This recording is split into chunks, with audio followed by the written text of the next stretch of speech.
Alabama. Saber Damien back in the studio in Birmingham. Should be a fun show for you today. It's a Friday on what's been maybe the slowest week of the year. We've had the Big Ten. We've had the ACC Media Days. We've also had Sun Belt Media Days. Bunch of intriguing storylines out of the Sun Belt as well. We'll dive into that a little bit later. We'll have some fun today.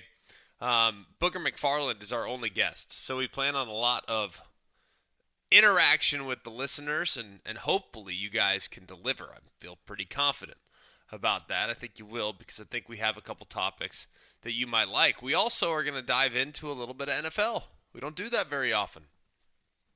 But feel like with everyone starting to report to training camp, it's probably fair that we start to maybe assess a little bit about what the NFL might look like. We get a game on Thursday. That is accurate. Hall of Fame game. It's game week. That's all. That's why we're doing it. You know, we just feel like it's necessary to really break down the teams that will be involved in the Hall of Fame game. Bear, are you all in on the Hall of Fame game? I don't know about all in, but maybe I'm pot committed. Pot committed. Yeah, hey, that's all we need. I don't know if I will watch all 60 minutes of it. I will probably watch maybe some of the first half and maybe check in again later. But yeah, I'm excited that we have it, but I don't know if I'm ready to say all in. Not all the way in yet. That's fair enough. Correct. I'm looking at some of the most intriguing things from the NFL this year. And part of what is most intriguing to me is actually the race for MVP. And I don't usually care about that. You know, it's a little bit like spending time in July talking about the Heisman Trophy. I mean, what's the point? I mean, we can talk about the Heisman Trophy whenever we want. It's always going to move the needle for whatever reason. I think it's lost a little steam, if I'm going to be honest. I think the Heisman Trophy when we were kids was probably a little more popular. I think the numbers reflect that. The amount of people now that we have Twitter, like you don't need to necessarily watch the Heisman show the way you once did. It's just different. Back in the day, it was like, man, I can't wait to watch the Heisman show. I wonder who's going to win. Now it's like I already know who's going to win, and I can find out on Twitter the second it happens. I don't need to watch an hour-long special to help me understand that. Long? It's an hour. Well, feels like 3, but okay. It does feel like forever. I agree. It is an hour. And I don't recall the last time I've watched it cover to cover. Probably when Mark won. Like, I mean, seriously, that's probably the only time I watched the entire hour-long special. That was 16 years ago. So probably don't anticipate doing it much more. So I'm not big into like the Heisman. I think it's a little bit of a popularity contest, but I do think the NFL MVP is rooted in a little bit more. It's really decided upon the way they weight it is, you know, coaches, players, and media members that cover the sport. And there's not that many of them. Like in the Heisman, there's 900 voters. In the MVP voting, I think there's 50 thereabouts, maybe just a couple more. So all things looking at it, there's some fascinating, I guess, statistics on the Heisman or on the NFL MVP. Last year, obviously, Josh Allen won it, and I don't think anyone could push back on that. If you wanted to make a case on behalf of Lamar Jackson, you could have very easily. The guy had a 41-4 touchdown interception ratio. He also rushed for nearly 1,000 yards. He led the NFL in passer rating and QBR. He was ridiculous. All right, so Lamar absolutely could have, should have won it, but he's already won a couple. So the fact that he didn't really surprise me. I feel like once you get to that point in your career where you can win it every year, you stop winning it. Like when LeBron won his third MVP, he stops winning it because it's like, all right, well, fine. We know he's valuable. Let's spread the love a little bit. I think Lamar has kind of entered into that category, as has Patrick Mahomes. But if you look at some of the other guys that are in contention, just statistically, do you realize that Lamar Jackson's 5.5 to 1? Jaden Daniels is 8.5 to 1. Already? Already. He was fifth in a lot of categories, fifth or better in several categories last year, including like total efficiency ratings, offensive rookie of the year, 3,600 yards passing, 25 and 9, 900 yards rushing, 6 touchdowns on the ground. I mean, it's unbelievable, and we've seen sophomore slumps before, right? C.J. Stroud, the best example last year, nowhere near as good as his first. It happens. It's not that uncommon. But to see a guy in his second year to be shorter odds than, or comparable odds to Joe Burrow, who's at plus 650, Mahomes and Josh Allen and Lamar are all like really pretty dang close. Jaden Daniels number 5. That's pretty remarkable when you take that into account, especially when you look at last year. A guy that finished 5th in the MVP voting and Jared Goff is 30-1. A guy that finishes in the top 10 in the voting almost annually, Justin Herbert's 18-1. And yet here we are, little old Jaden Daniels, second year in the league, fresh off a Heisman, fresh off a playoff run, almost took the Commanders to the Super Bowl, and here he is in contention to potentially be an MVP early in his career. I don't think it's out of the realm of possibility the Commanders get to 11 or 12 wins. The roster's better than it was a year ago. I think Daniels would be more comfortable. He's got an experienced coordinator in Cliff Kingsbury that's calling the plays, that knows how to work the league. Like, I don't think it's out of the realm of possibility. It really would be amazing to see that happen. The other thing I think is amazing, too, the amount of players that have had somewhat of a career resurgence in the NFL. Think about how often, John, we draw conclusions on a guy. This guy's this guy's that. He can't do this, he can't do that.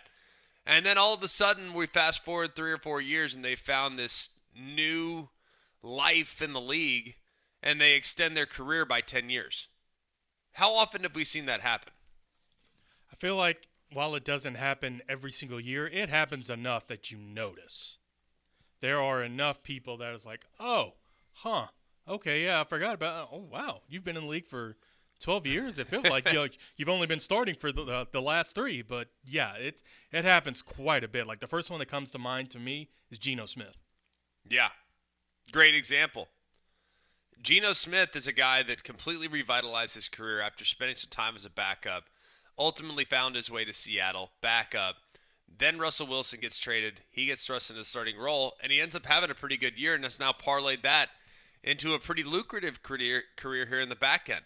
It's kind of amazing, but he's one. Stafford, another, who has completely revitalized his career after winning a Super Bowl and continues to be among the best quarterbacks in the league.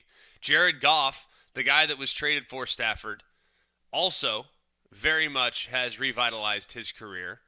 Baker Mayfield, another guy after it didn't work out in Cleveland, went to Carolina and somehow found his way to Tampa, where he's now become one of the more statistically productive quarterbacks in the league.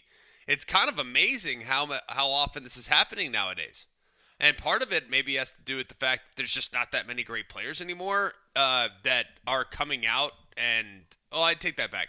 There's not that many great players anymore that are coming out and can immediately take the league by storm. There are several that have. Jaden Daniels is an example of that. But Baker Mayfield gets a second chance because there's no one else available in Tampa. He decides to take the pretty low contract, not really one that would be prohibitive if another guy got to play. And he plays his way into the role because he's played 8 years. Like, it's an amazing situation. Couldn't be a better situation. And guess what? He's got some pretty talented wideouts around him, too. And he's in a winnable division, a very winnable division, maybe the most winnable division outside of the AFC South.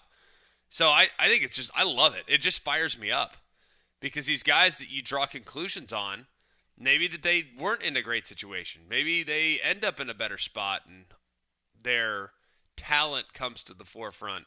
And I'm trying to think, all I can figure out is like, who are the next guys that are going to be in that category? Who are the next guys that we've made up our mind on too soon? And the next guys in that category that could, maybe they get cast away at their current location only to find themselves in another spot, and all of a sudden they become an MVP contender, like Baker Mayfield has, because he's on some short lists for the MVP this year. One other thing I've noticed about the NFL, and like I said, we haven't done this a ton. We live in college football world, but with nothing going on, why not dive in to the NFL? With the new, and tell me if you've noticed this, John, with the new 17 game schedule, and I feel like it's an inevitability that there'll be no preseason games here very soon, and we'll get to an 18 game schedule. So we're already, this is going to be dated the second I say it because they're going to adjust the calendar again. Is it crazy that I really like the 17 game schedule? Like, am I kind of, I know this is not something we've talked about, but I kind of like it. At first I was like, this feels strange. It doesn't make any sense. You get this extra game that really, I don't sure why we have it outside of just lining the owner's pockets with more cash. But if you look at it, it kind of balances out some of these teams. And that 17th game in many cases, I know last year wasn't the best example. I think only one game last year had massive playoff implications in week 18. But I'm pretty excited about this 17th game. And after now that we've had a few seasons of it, I'm very much open to the 18th game because it could add even more drama at the top of the league. I'm never going to not enjoy more tackle football. While I may not stop down and watch every single bowl game, I like that it's on, and I will watch most of them. Getting another NFL game, especially when, even though most of the teams, there are some of the teams that aren't nearly at the top like they kind of should be, I didn't think they were smart in making those extra games. It feels like, especially that last week, it's either division or they're very, very important games. So it's not like you're getting in that extra game, the Patriots taking on the Titans. Like, ugh, this is scalpers night off. Like, you're getting, and maybe because there's only 32 as opposed to 130 something like in college, but you're getting generally quality action. You're getting that extra game, and I like that. I believe they've made it to where it's cross-conference, so that way you can at least kind of play someone else a little bit more. But that extra game, when everything matters in the NFL and there's very, very little room for error, giving them the extra game to allow them a little bit more error, not unlike college football expanding to 12 teams as opposed to 4. I like that you're giving, hey, if you mess up more than once, it's okay. And when a league as close as it is, with so much parity, and with how everyone's basically the lines of difference are razor thin, to have an extra game to be able to prove yourself, I love that. Yeah, I'm with you. I'm really with you. The other thing that's also been kind of interesting there for a little while there, I don't know if you kind of noticed this, but I felt like the NFL coaching, it was kind of rinse and repeat. You got a lot of guys that were on their second job, and there's still a handful of guys like that, right? I mean, Sean Payton, Raheem Morris, Todd Bowles, like they're all on their second job. Vrabel's on his second job. There's a handful of others that have done that, and that doesn't really bother me. But I do really like what we're seeing right now with this kind of influx of new innovative young coaches that might just spice the league up a little bit. Like, am I looking too much into this? Because I'm pretty fired up about what what will his quarterback situation be? What will the personnel on the roster be? Like, I'm excited for Kellen Moore. Like, he's my age, and to see him leading an NFL team is pretty amazing. To see already what Ben Johnson might do. I think Ben Johnson, of course, what a job he did last year. And now gets a chance to run his own show. That's pretty exciting, right? I mean, he has been the hot commodity for a while, and now he's the head coach of the Chicago Bears, and he's got an interesting quarterback, and there's a young guy in Caleb Williams that really needs to take a jump, and maybe he will under the guidance of a guy that revitalized Goff's career. I'm excited about Liam Cohen, who's now going to be with Jacksonville and hopefully can kind of maximize what Trevor Lawrence is from a personnel standpoint. I love that fit. Dave Canales last year at Carolina did some nice things, actually, as things got a little bit more comfortable down the stretch. It wasn't great early. Bryce got benched. Andy Dalton goes in there, steadies the ship. In goes Bryce again and finishes the season actually quite strong. I'm pretty encouraged by what we're seeing from kind of this young crop of coaches that are now getting their shot in the league, and how that could kind of alter what the league looks like offensively and defensively here in the next couple years. I'm sure it's a bit disconcerting when you find coaches your age. It's like, oh wait, hold on, like you're how old? Oh, I remember when Michael Vick tore Florida State virtually apart, and it's like, oh, the freshman is doing this, and that, and I was like, wait a minute, I'm a freshman. How is he able to do that to that defense that I saw personally? Because in the second game of the year at Georgia Tech, saw that Florida State defense. He can do all that, and I get Wendy going up 2 flights of stairs. Whew. So it is a bit weird and kind of odd to see people your age out here doing all this. It's like, oh, I didn't think that was possible. But that just also shows like that the new guard is here, and that's one thing that I like about the NFL. And as much as I enjoy the NBA, it feels like they made a misstep in still focusing on what we should call the old guard and LeBron and Steph and KD. As great as they are, they're kind of anomalous because they're still in the league at 14, 15, 20 some odd years and not necessarily focusing on the ones that are ascending, whereas the NFL, they've started to focus not only with the players but the coaches too. Like, look at, hey, like, this is the next guard, these are the next crew that's coming up, and focusing on them, making sure that you know them, so that way if/when they make it big, you already know who they are, and it's like, okay, yeah, I'm glad to see it. Yeah, I absolutely love it. I'm with you. I think it's going to be kind of fun because the NFL there for a little while, I'm not saying it kind of got rinse and repeat, but once Peyton and Tom Brady went away, there was like a 4-year window there. It was like, it's just I missed that rivalry, right? I missed like the best of Peyton Manning, Tom Brady. I'm not talking about like last year in Denver. I'm talking about the 3 years prior in Denver in 2012. And what Peyton was doing, playing incredible, and what Tom was doing, and obviously always being incredible. Like, that rivalry was so good. Plus, you had Breeze and Rivers and so many others. Like, there for a little bit, it kind of like, I'm not saying the league got lethargic, but it just lost the same level of energy and excitement for me. But I do think the league is as good now as it's been. It's getting younger. It's getting more edgy. It's getting more exciting. I think it's getting more talented. I think it's as talented as it's ever been. And I'm really looking forward to this upcoming season. I am. And that's why we're going to spend most of the day on it today. We're going to talk a lot of NFL. We're going to go through some divisions. We're going to go through some best bets because you can bet on the NFL right now. And if you're kind of looking to make a play, we can probably find some answers for you with some of the opportunities that we have sitting right in front of us. So we're going to have some fun with it. We're going to do some NFL stuff, and it's going to be good because we don't do it very often. We might as well. There's literally nothing going on in the world right now. Watched more Shark Week last night. I watched a show between 7 and 8 on Discovery where I'm not exaggerating when I tell you this. A guy that I've seen him before on certain like shark shows. My kids have watched him before. He's got like a long, like braided chin beard, I guess. He's really cool, honestly. He's got like an Australian accent, or he might be New Zealand or whatever, but somewhere down along those lines has that kind of accent. And he was taking a gigantic boxing glove and trying to punch a shark, because they were trying to disprove like how to fight Jaws.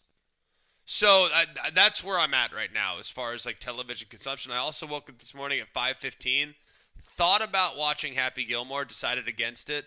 Went back to sleep, woke back up, watched 5 minutes of Happy Gilmore before the show, just so I know the premise of what's going down. I'm not going to share what that is because there actually are there are like a couple big things in the first 5 minutes of Happy Gilmore 2.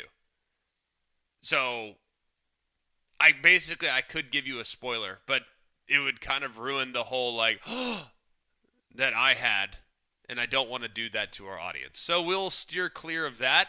We might navigate some Shark Week stuff into it because there's stuff I learned yesterday that's fascinating. Not as much about the oceanic white tip, but a few other things that I did find a little interesting. Sharks cannot breach out of the water and jump on your boat like they did in Jaws. Found that out, so that's big.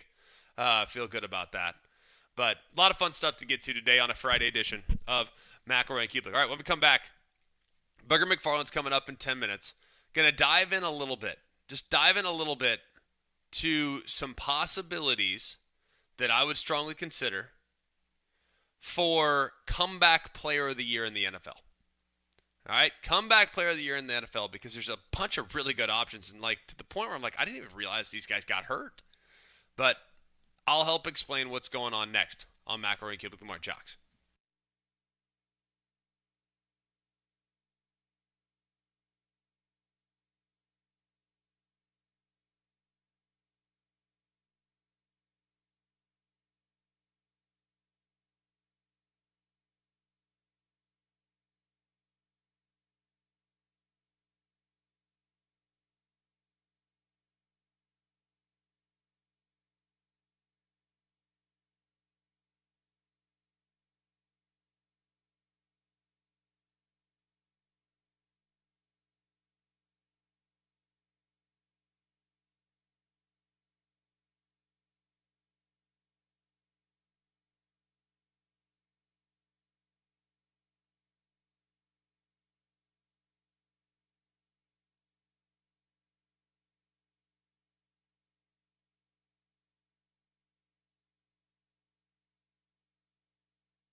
Welcome back, McElroy and Cubelic. Good morning, Jox 94.5.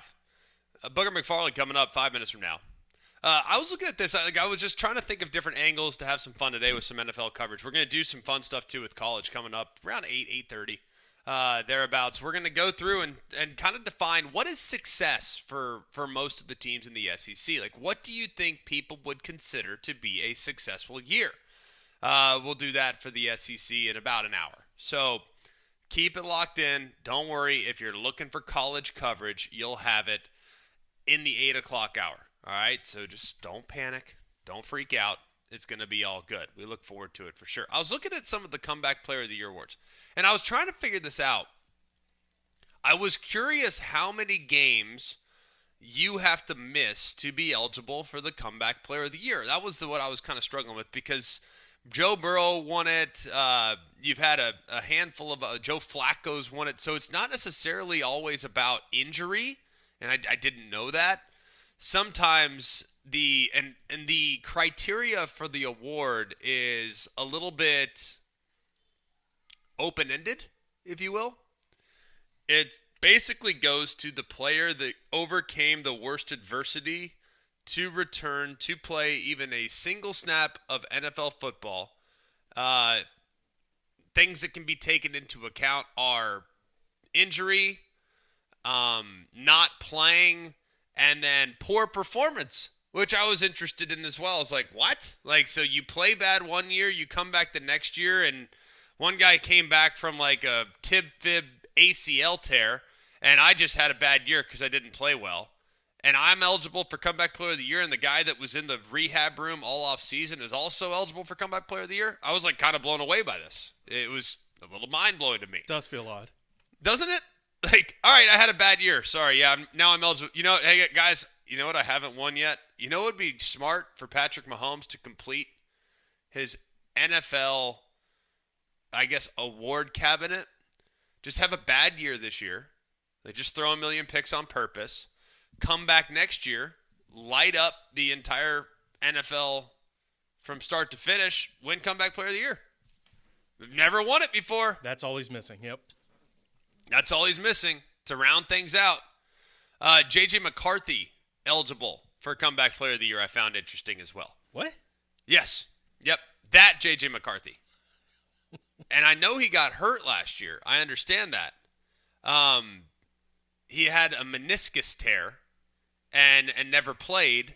As a result, Sam Darnold came out last year, who ironically was not eligible for Comeback Player of the Year. I mean, if there's ever been a Comeback Player of the Year candidate, that feels more like it would have been Sam Darnold to me.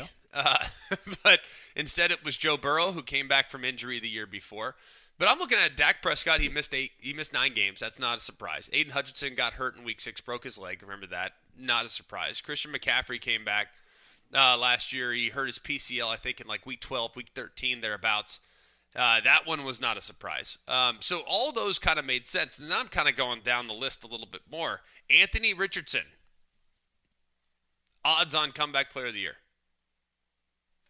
Granted, 2,500 plus 2,500, but can you like have like a self-inflicted play really poorly? Now I'm the Comeback Player of the Year. Well, you said if they drafted a quarterback. Oh, what the adversity! Look at I have to overcome. Like what are we doing? You said if they're not playing due to being hurt, and apparently he was hurt, not injured, hurt. Yes, he was hurt. Did take himself out last year too. There's a bunch of them though. Like there's a lot of really good options. Trevor Lawrence also on that list as kind of short odds for Comeback Player of the Year. But I feel like any time, and maybe I'm just noticing this because it just feels like it happens constantly. Anytime a Cowboy is up for an award like this, they seemingly always win. Like this is Dak, no doubt, right? I mean, after getting hurt last year, hamstring injury, having to have surgery to repair it, like it feels like Dak, no doubt. In theory, yes, but also if they go like 9-8 and don't make the playoffs, then no. I think they're gonna be pretty good. They should be, but just with the new staff and everything else, I'm a little reticent. But yeah, if they make the playoffs, yes, he's going to get it. Down on Brian Schottenheimer. All right, I didn't know that. The main guy, I just wonder if he's like always a bridesmaid, never a bride. Correct. Why like you down on him? If he's Gus Malzahn, like is he's better served as just a play caller and not like Chip Kelly, like we were talking about yesterday. Is he better served as just being the play caller instead of the head guy? We'll find out because First Take's going to leave with him for the next 19 weeks, win or lose, no matter what happens. Wow. I think they're going to be pretty good. I think I understand if you're down on them. That's fine, but we shall see. I don't know. We'll ask Booker McFarland all these questions. Continue on with our little 1 hour of NFL. We do 1 hour a year.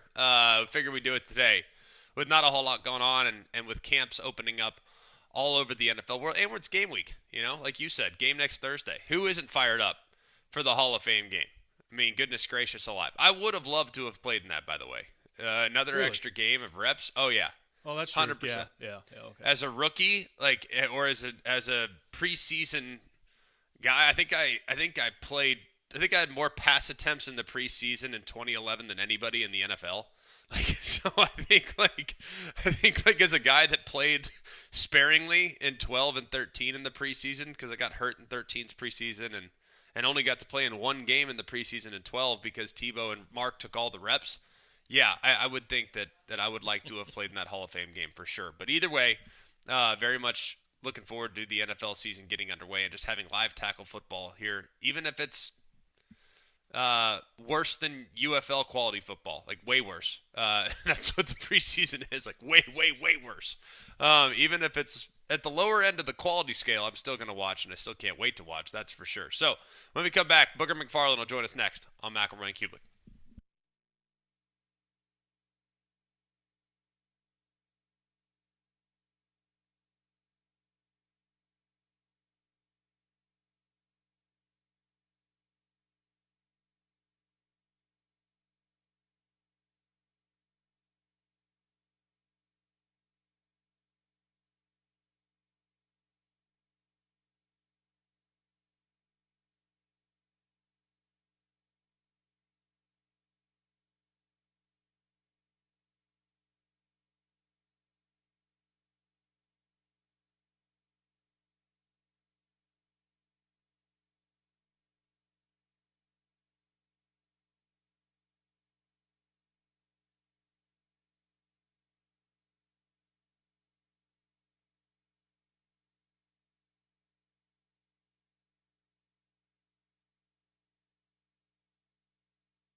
Welcome back, McElroy Cubic in the morning.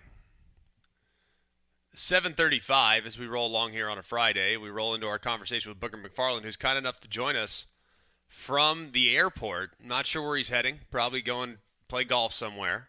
But Boog, we appreciate you carving out some time for us, my friend. How are you? Hey, Mac, I'm doing well, and you would be right. I don't get on planes too many times this year unless it's vacation or golf related. Are you going? Where are you going to play? Valhalla. Wow, must be nice. Friends in high places, just heading up to Louisville. No big deal. Just playing a PGA Championship golf course. You gonna go low like Xander did? Hey, there's a hole. Like I went up and played it last year. Number two for the PGA guys is a par four that's like 500 yards, and the fairway's like 22 yards wide. We played as a par five. I played it twice last year. I still haven't hit that fairway. So like that's the hole I've been thinking about for the last 48 hours. Now, there's nothing like having that hole that just grinds on you and you're anxious about it before you even get to it. I love that. Booger, we appreciate the time. We're talking some NFL today, and we figured you're our best friend that talks NFL regularly, so we might as well go into it. We started with the amount of new blood that's in the NFL and how I feel like it's become a more exciting product because of it. Now, I'm not sure how many NFL fans are super familiar with Liam Cohen and his track record, but I'm fired up for him to run his show. I'm really excited to see what some of these young guys might do, and we've already seen some great Ben Johnson with Chicago. I mean, there's a lot of young blood that I feel like is kind of allowing me to get more fired up about this upcoming season. Is that fair? Yeah, I think it's a fair statement, Greg, especially when you look at it from the offensive side of the ball. I think people are excited because you got these new, young, innovative guys who are kind of been who've been tasked with these quarterbacks that are super talented but haven't quite lived up to their potential. Trevor Sure. Lawrence, Caleb Williams, super talented guys. Liam Cohen, he's been successful everywhere he's been. Kentucky, the Rams, Tampa Bay. Now he's been tasked with Trevor Lawrence, who was supposed to be the golden child years ago, who is yet to live up to that kind of that billing. And then when you look at Ben Johnson, like Caleb was great at Oklahoma, he was great at USC, and so now can Ben Johnson do what he did with Jared Goff with Caleb Williams? So there's some excitement there. And overall, to your point, like the league is a younger league now. It is, yeah. Like most of the teams, their average age is like 25, 26. Whereas when I played, and when you played, it was probably closer to 29, 30. It doesn't seem like a lot, but it is a lot. And a lot of these young guys need some good coaching, and there's some good coaching on the way. I think that's a great point. It does feel like the league is younger in general. I mean, when the old heads are 34, it's like, all right, well, that's kind of strange. There's one team that I'm very fascinated by, and it's the Pittsburgh Steelers. They're always good. Mike Tomlin's always great. Now they have Aaron Rodgers. I think, is there a possibility he has a final moment in the sun? I don't know. I'm not optimistic about it, but why is Mike Tomlin under so much heat when all he does is produce wins and playoff appearances? He's a victim of his own success because people have become bored and kind of turned away.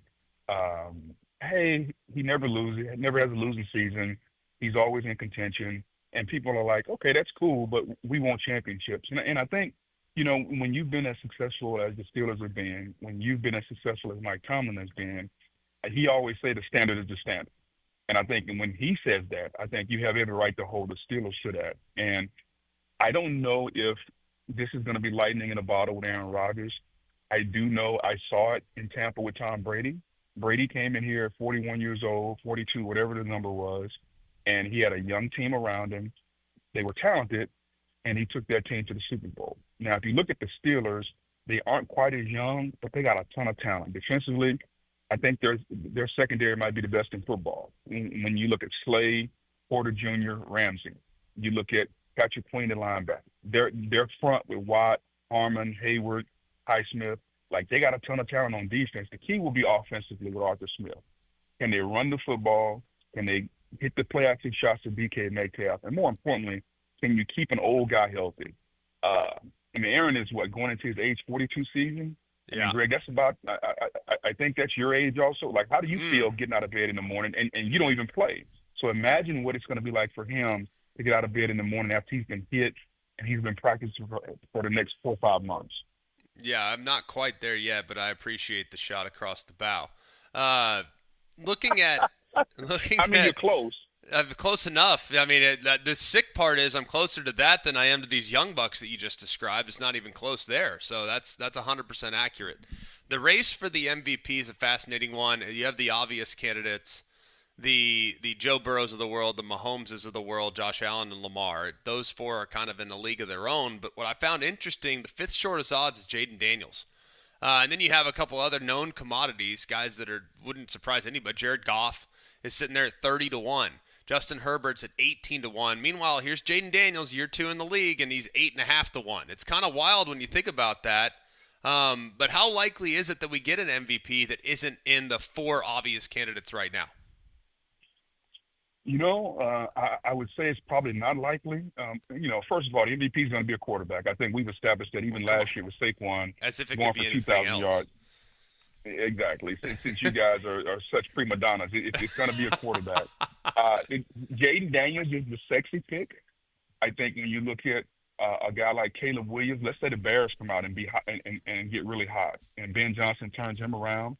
Any quarterback that comes out that has a team who is kind of playing above their mean, and what I mean by that is something you didn't expect. So if the Bills come out and the Bills are 7-0, like everybody expects that from Josh Allen, everybody expects that from Lamar or Patrick. It's going to take one of these young guys who I think need to step to the forefront. And if their team starts kind of hot, I give you another one. I give you a long shot. Watch this one. Let's say the Broncos start 4-5-0 and Bo Nix makes a jump. Bo Nix, second-year quarterback with Sean Payton. He's an older guy. I think Bo Nix is like 27 right now. So there's a guy who their team is loaded with talent. And let's say he takes that next step. I could see Bo Nix being in that category. Maybe not because he's the best player, but because his team gets off to a super hot start. It's not one that I would rule out, that's for sure. And the Broncos are kind of that team. If you look through some of the previews, that's kind of the team that a lot of people are really hot on, that's kind of flying under the radar a little bit, but what they created last year might be pretty legitimate looking at everything that could go in. The Eagles are the defending Super Bowl champs. I'm amazed at how good that roster is, and yet people still try to kind of pick at them and find holes and find flaws. There's not many. I'm not sure why the Eagles, and look, I strongly dislike the Eagles growing up a Cowboys fan, so like you'll never find me pulling for them. But why do they endure so much heat? Why do they endure so much criticism when the roster is as stockpiled as it is? Because of the style they play. And, typically when you have a team that good, the quarterback's the ringleader. Well, I could make an argument that Jalen Hurts is probably the fourth or fifth best player on the team. And so it's just built a little differently. They're young. They've done a really, really good job of drafting with Howie Roseman. But it's not the typical team. It's not the Bills with Josh Allen or the Chiefs with Mahomes or the Ravens with Lamar. Like if I told you to name me the best player on the Eagles, it would probably start with what? Saquon, A.J. Brown, Jalen Carter. Like it'd be 4, 5, 6 guys before you got to Jalen Hurts. And I think that's why that team comes under a lot of scrutiny. And on top of that, look at the style they play. Like they are a running football team. And quarterbacks, y'all want to throw the football all around a lot, but they don't do it. Like they're more of an old school team than a lot of teams around the league. It feels fair enough as we visit with Booger McFarland. They are kind of ugly. Their ball is ugly. There's no denying that, but I like it. I love their style of play, and I think their personnel's off the charts. And yet I see everybody be like, fade the Eagles this year. I'm like, what? How can you? I'm not sure it's something I feel real comfortable doing. Some teams that might have some sleeper appeal, I guess, for lack of a better word. Chicago comes to mind. New England comes to mind, assuming Drake May can take a big leap. Jacksonville, in some ways, comes to mind. Is there a team that's kind of being slept on right now, outside of the Denver Broncos, who you referenced, that you think might garner some attention this fall? Minnesota, just because I think they're loaded, and if J.J. McCarthy even plays like Greg McElroy, I think they got an opportunity to win. And if he goes above and beyond they could be right back in the playoffs. And in contention for a Super Bowl spot. Like that roster is that good. I want to see what Houston does because C.J. Stroud took a step back last year. What is he going to do this year? So I think those are the two things. Those are the two teams that I would probably say people are sleeping on because nobody's talking about them because of different reasons. One, Minnesota lost Sam Darnold, and two, Houston kind of took a step back last year. Yeah, it's understandable. I look at Minnesota and I think that they're just so stocked. I mean, and that offense is so ready-made to put a quarterback in position to be successful. And I think of the skill set that J.J. McCarthy has, I'd be shocked if he's not just the perfect fit for what O'Connell wants to do. Looking at some teams that are local, Atlanta, Nashville, and New Orleans. I think New Orleans can be terrible. I hate saying that. I don't want that to happen, but I'm just not optimistic at all. I think Tyler Shuck's got talent, but we'll see if in fact he is the guy. But I'm really bullish on Atlanta, and I think Nashville has a chance. I think Tennessee has a chance to take a big jump, albeit the big jump might be to 6 wins. So kind of walk us through our local teams here in the South, and who do you feel pretty good about? I feel really good about Atlanta. I think Michael Penix and Raheem and that whole crew, B. John Robinson, nobody talks about seemingly since he left Texas, but I think he's the second best back right now. No disrespect to Christian McCaffrey, but I think Saquon is one. I would put B. John as number two. Wow. When you look at New Orleans, who's going to play the quarterback in New Orleans? I don't know if anybody knows. Like nobody knows who's going to be that guy. As far as Carolina, what's your guy Bryce Young going to be able to do? So I think that a lot of the teams in the South have some question marks, and I just want to see how they're going to answer those. Do you feel good about Cam Ward?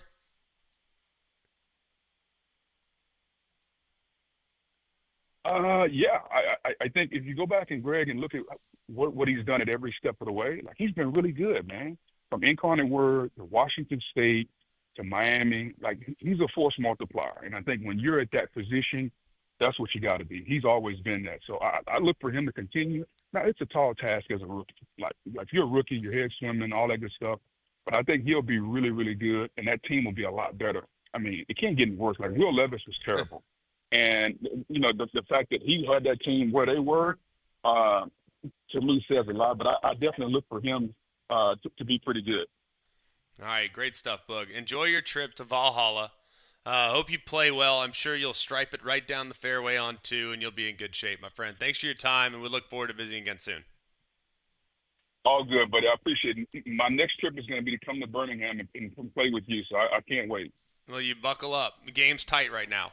Game is tight. It's ready to roll. So you're welcome anytime, and bring your wallet. We'll have some fun. I love it. Later, bud. All right, see you, buddy. Booger McFarland joining us here. ESPN does a great job covering not just college football, but also the NFL for us on ESPN. All right, when we come back, we'll kind of put a bow on our NFL discussion. We might revisit it in the 9 o'clock hour, depending on how much steam our next conversation takes place. But we got about 12 minutes until we get to some college football conversation around the SEC, who we fired up about, and what does success look like for each team in the league? Like, what should the fan base be happy with this upcoming season? We'll get to that in 12 minutes, but before we do, I want to tell you about my friends at Crocker Moving Service. They're a local company owned by an Iraq War veteran, Eric Crocker. Crocker believes in hiring moves you can trust to complete full background checks and run drug tests on every single employee. These are good guys. And you can trust them in your home. Whether it's your whole home packed up and moved, your company headquarters moved across country, or you just want them to come rearrange your living room, these guys got you covered. They also do deliveries for furniture that you've purchased and need to get to your home. So call or visit them online today for a free quote. The website's CrockerMovingServices.com. That's CrockerMovingServices.com. Support your veterans by choosing Crocker Moving Services for your next move. All right, when we come back, put a little bit of a bow on the NFL discussion, and in 10 minutes we'll get to some college football. It's next on Mac and Cube.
Damien, I know it fires you up to have a little conversation about the Tennessee Titans.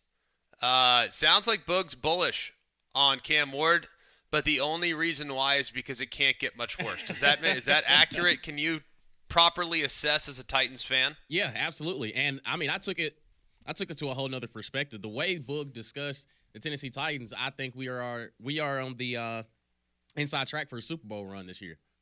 He said it's tough for a rookie, but hey, he can get it done. That's definitely what I heard. Not the 6 wins. I heard it exactly like you heard. Exactly. Super Bowl run. Okay. Super Bowl run. That's what I heard. No question about it. Yeah, I absolutely think it's Tennessee Titans Super Bowl or bust type of season. I came across like a bunch of systems that are pretty interesting. Maybe we'll do this at 9 o'clock hour, 9:30 or so. It's like I'll give you one example. All right. Here's one. All right, since 2000, there have been 77 teams that somehow won less than 42% of their games despite allowing 23 points or less per game. In the follow-up season, 50% of those games, 50 of those teams, or 65% of those teams, improved in the win column. And the average improvement for that group was 3.6 wins per year. So, who falls under that category? So, understand, they allowed 23 points or less and somehow won less than 42% of their games. I can take one guess. That would be the Tennessee Titans. No, close. Okay. Chicago. Yeah. So Chicago right now is expected, just statistically speaking, to be one of the most improved teams in the NFL. And there's a bunch of these systems that are actually really cool. Like I'm big into these systems and stuff for the NFL because over the course of time, like the talent's comparable. Like these don't work as well in college, but they do work in the NFL. And it's kind of crazy. And if you look at some of the areas where it could be improved, it's kind of amazing. All right, here you go. Since 2009, there have been 45 teams with a turnover differential of +5 or better in a season and failed to reach the postseason. Only 13 reached the postseason the next year, and only 16 improved their records. These are typically play against teams, meaning you would usually fade these teams. A team that falls into that category this year, Chicago. So it's like kind of fascinating. Chicago is like one of the most intriguing teams in the NFL this year for a whole host of issues. So new coach, obviously Caleb Williams' second year. There's a bunch of things to like, but there's also like all these statistical anomalies that include the Bears in there that could lead to them being really, really good or having the first overall pick. It's wild when you look at it. It's actually going to be kind of fun. I'm looking forward to getting into it, that's for sure. We'll do that in the 9 o'clock hour. But up next, we're getting into college football. It's our bread and butter. You know that's what we do. That's what we do it every single day, and I think we do it better than anybody. And we are going to go through the SEC, Damian, Saber, and myself. And we're going to go through and describe for each team what does a, quote, successful season look like? What should people be happy with? And then what will people be happy with? So we'll do that next, and we'll hit all the teams, and we'll have a great discussion about it right here on a Friday edition of McElroy and Cubelic in the morning on Jox.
Welcome back, McElroy and Cubelic in the morning, Jox 94.5.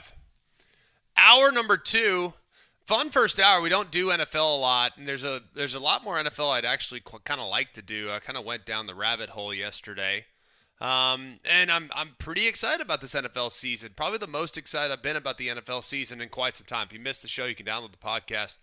At any point, we had Booger McFarland in the first hour as well. He gave us some perspective. I mean, he's living the NFL every day. So it's always nice to hear what he has to say, always nice to hear what he thinks about what this season could look like in the league. It should be a good year. I mean, it really should. A lot of young coaches, a lot of young players, a lot of guys that we watched in college not too long ago, and I just think a lot of really fun and intriguing storylines, things to look forward to, things to be fired up about.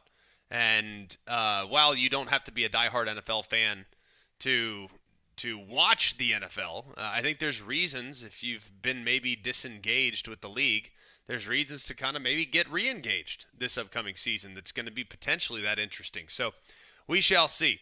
Also want to dive into some college football here. Always want to talk college football here on Mac and Cube. It's our bread and butter, and it's what we do best. And we will continue to do that here, even in Cole's absence. He's going to be back on Monday, for those of you that are wondering and asked me. He's going to be back. Don't worry. He's coming back on Monday, I think. I mean, unless he's just had too good a time at Gulf Shores, he might just stay down there all the time. But who can blame him if that's the case? However, we'll be back on Monday, and we'll get back to our normal programming schedule. But today we figured we'd kind of go through the league a little bit. We'd go through the SEC, and we would kind of assess what does success look like for a lot of these teams. And I think it's interesting because success can be defined in a lot of different ways. So we'll start with you, Damien. Help me understand, how do you define success? Before we get into the team specifically and goals and all this other stuff, how do you define success? Bowl game. You make it to a bowl game. That's about it. Because bowl game. Yeah, I think especially when it comes to, like, if you beat your rival, that's cool. But I think overall success as a program is if you're continuing to play after your last regular season game. Understand, but it's kind of dependent on the team, is it not? True. Like, that's not success for Georgia. True. But I get what you're saying. Yeah, like the baseline, if I was to, like, the baseline of success is making it to a bowl game. And then, for the teams that are in the upper tier, it's college football playoff. To me, the way I look at success is if 5, 10, 15 years from now, I look back on that year and say, you know what, that was a good year. Yes. Whether or not maybe in the moment, okay, I'm mad at how the last game ended because maybe they lost in the championship game or made a good bowl game but lost or something like that. Like, regardless of how some of the losses went, if I can look back later, finally be like, you know what, like, that was a really good year despite not maybe reaching ultimately the ultimate goal. But if I can look back and be happy or be satisfied in what the team did that year, that to me is a successful year. I think that's well said. I think success is reaching your potential. To me, reaching your potential.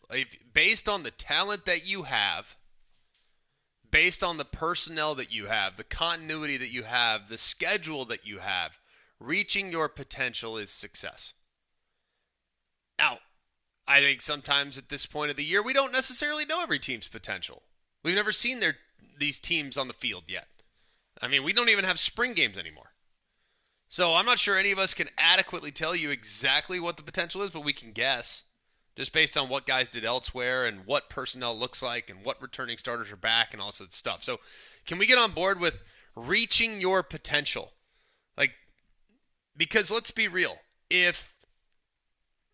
Let's just use Kentucky as an example. If Kentucky reaches their potential, is that likely to result in a playoff berth? Probably not, right? I don't think so, no. Probably not. I mean, by the way, that's okay. Like, that's okay. Kentucky's potential this year is probably, getting to the postseason would be a great year, I think. Maybe not in the eyes of some that support the Wildcats, but in my eyes, I think getting to the postseason would be awesome. Being a perennial bowl team is great. So I think that that's fair. especially knowing some of the unknowns that are on the roster currently.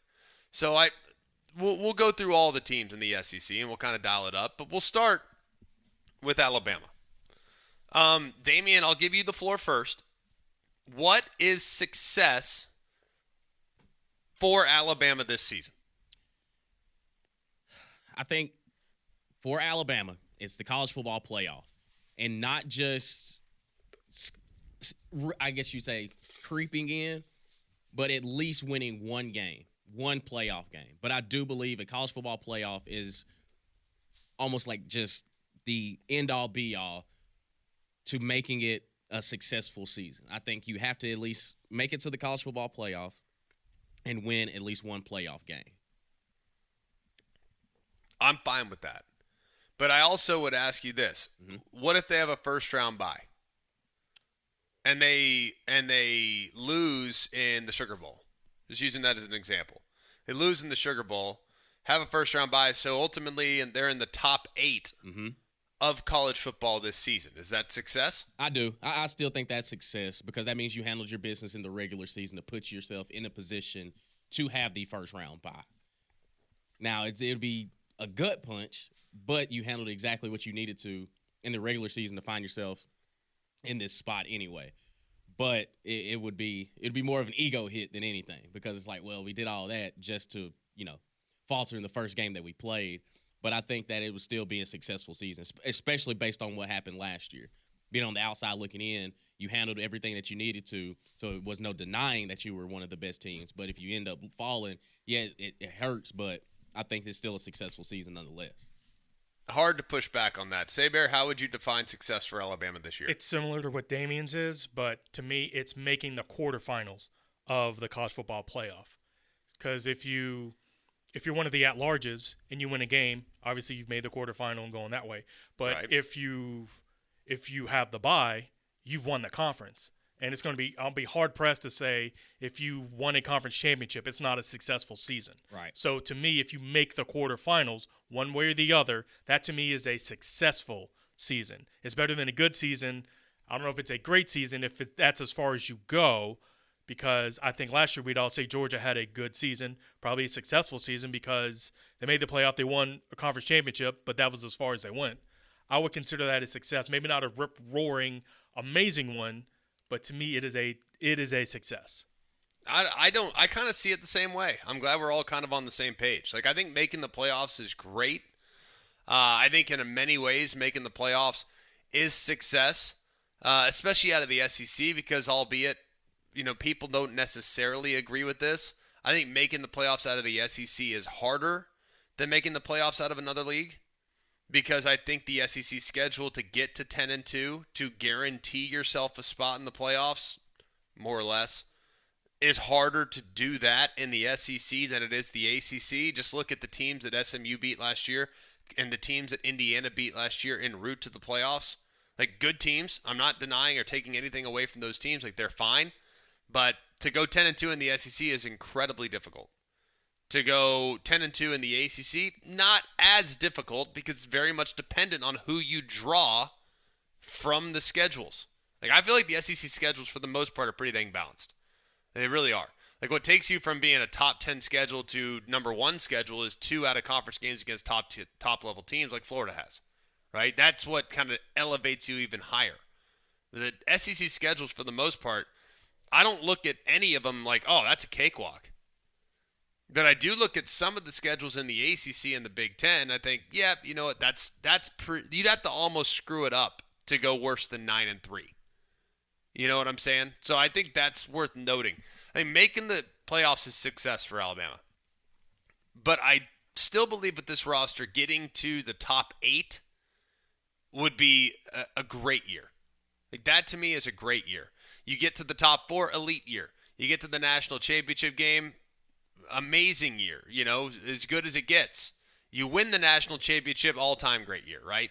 I mean, you get to hang a banner, and you have won 3 playoff games at the minimum to win it, which might have been the toughest test any Alabama team has ever faced, to win 3 playoff games as opposed to 2 or 1 like they've played in the past. So I think that'd be remarkable, okay? So I'm great with that. What does success look like for the Arkansas Razorbacks this upcoming season. Damian, you are first. Making a bowl game, making it to a bowl game. When you look at, the schedule that they have and where – because I have a softer spot for Taylor Green, because I do think Taylor Green, athletically, one of the most gifted in the league. Can they pull off some upsets along the way? Because you got to go take a trip to Memphis. You got Notre Dame coming into the house, and then can you find a way to knock off something similar like you did last year against a Tennessee? Can you knock off one of those ranked opponents on the way? But I think for Arkansas and for everything that they have going on, I think making it to a bowl game is a successful season for them. I'm okay with that. Where are you going, yeah, Bear? It's hard to push back on that because I think the absolute ceiling for this team is maybe 8-4.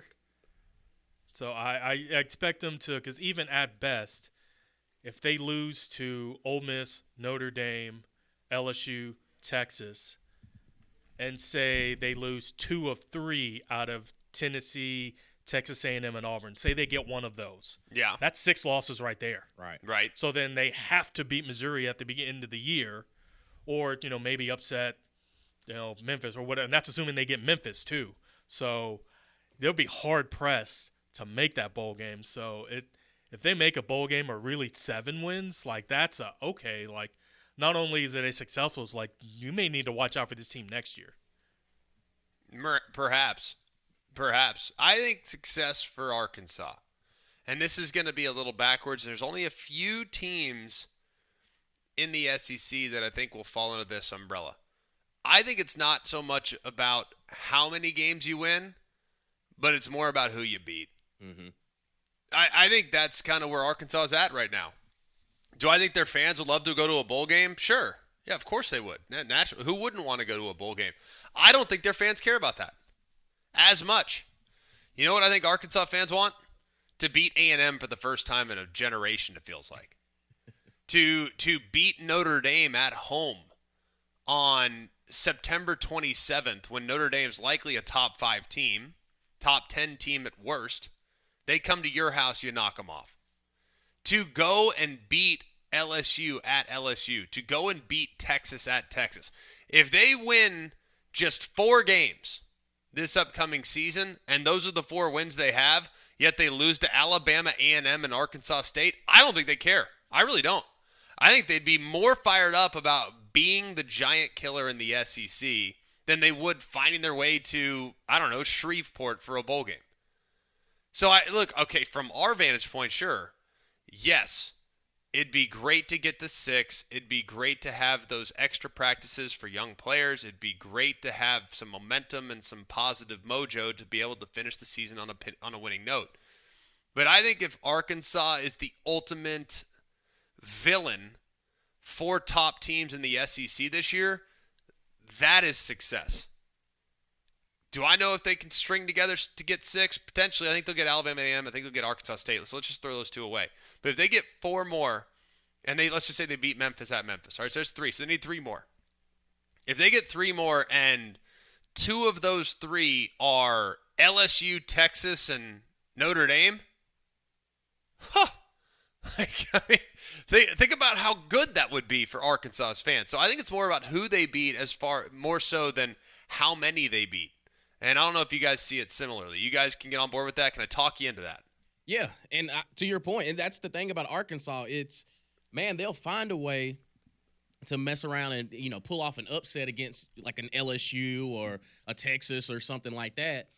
But then they'll have, one of the most, like a puzzling loss. Like Mississippi State might mess around and beat them. Or they'll go out there last year and get, almost 70 points hung on them by Ole Miss. And it's like, wait a minute, how can they not find the consistency, or how can they not continue to find consistency? Because to me, I think talent-wise, they can go pound for pound with people, but then other games, it's like, well, why is Arkansas even on the field right now? So it's just, can they find the balance of, like, to your point, beat the teams you're supposed to beat, and if you pull off an upset along the way, so be it. But I get what you're saying as far as it depends who they beat. Totally on board with that for sure. All right, when we come back, we'll do the Auburn Tigers. They're up next. What does success look like for them this year?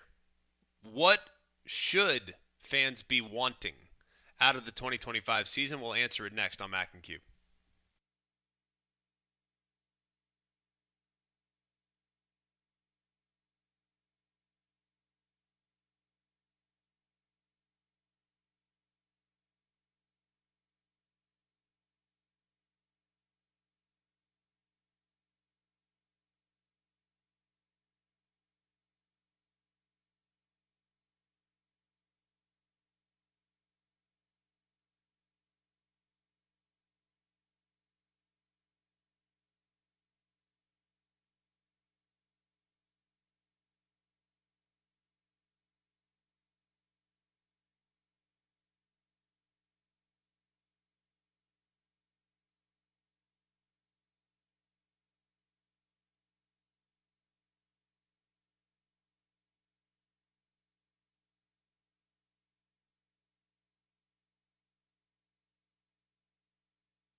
McElroy and Cubelic in the morning on Jox 94.5, all over the great state of Alabama. Appreciate all of you being with us today. A lot of fun stuff that we've talked about so far. Still a lot of fun stuff to get to. Goodness gracious, we got a lot going on right now and a lot to look forward to. We already did some college football.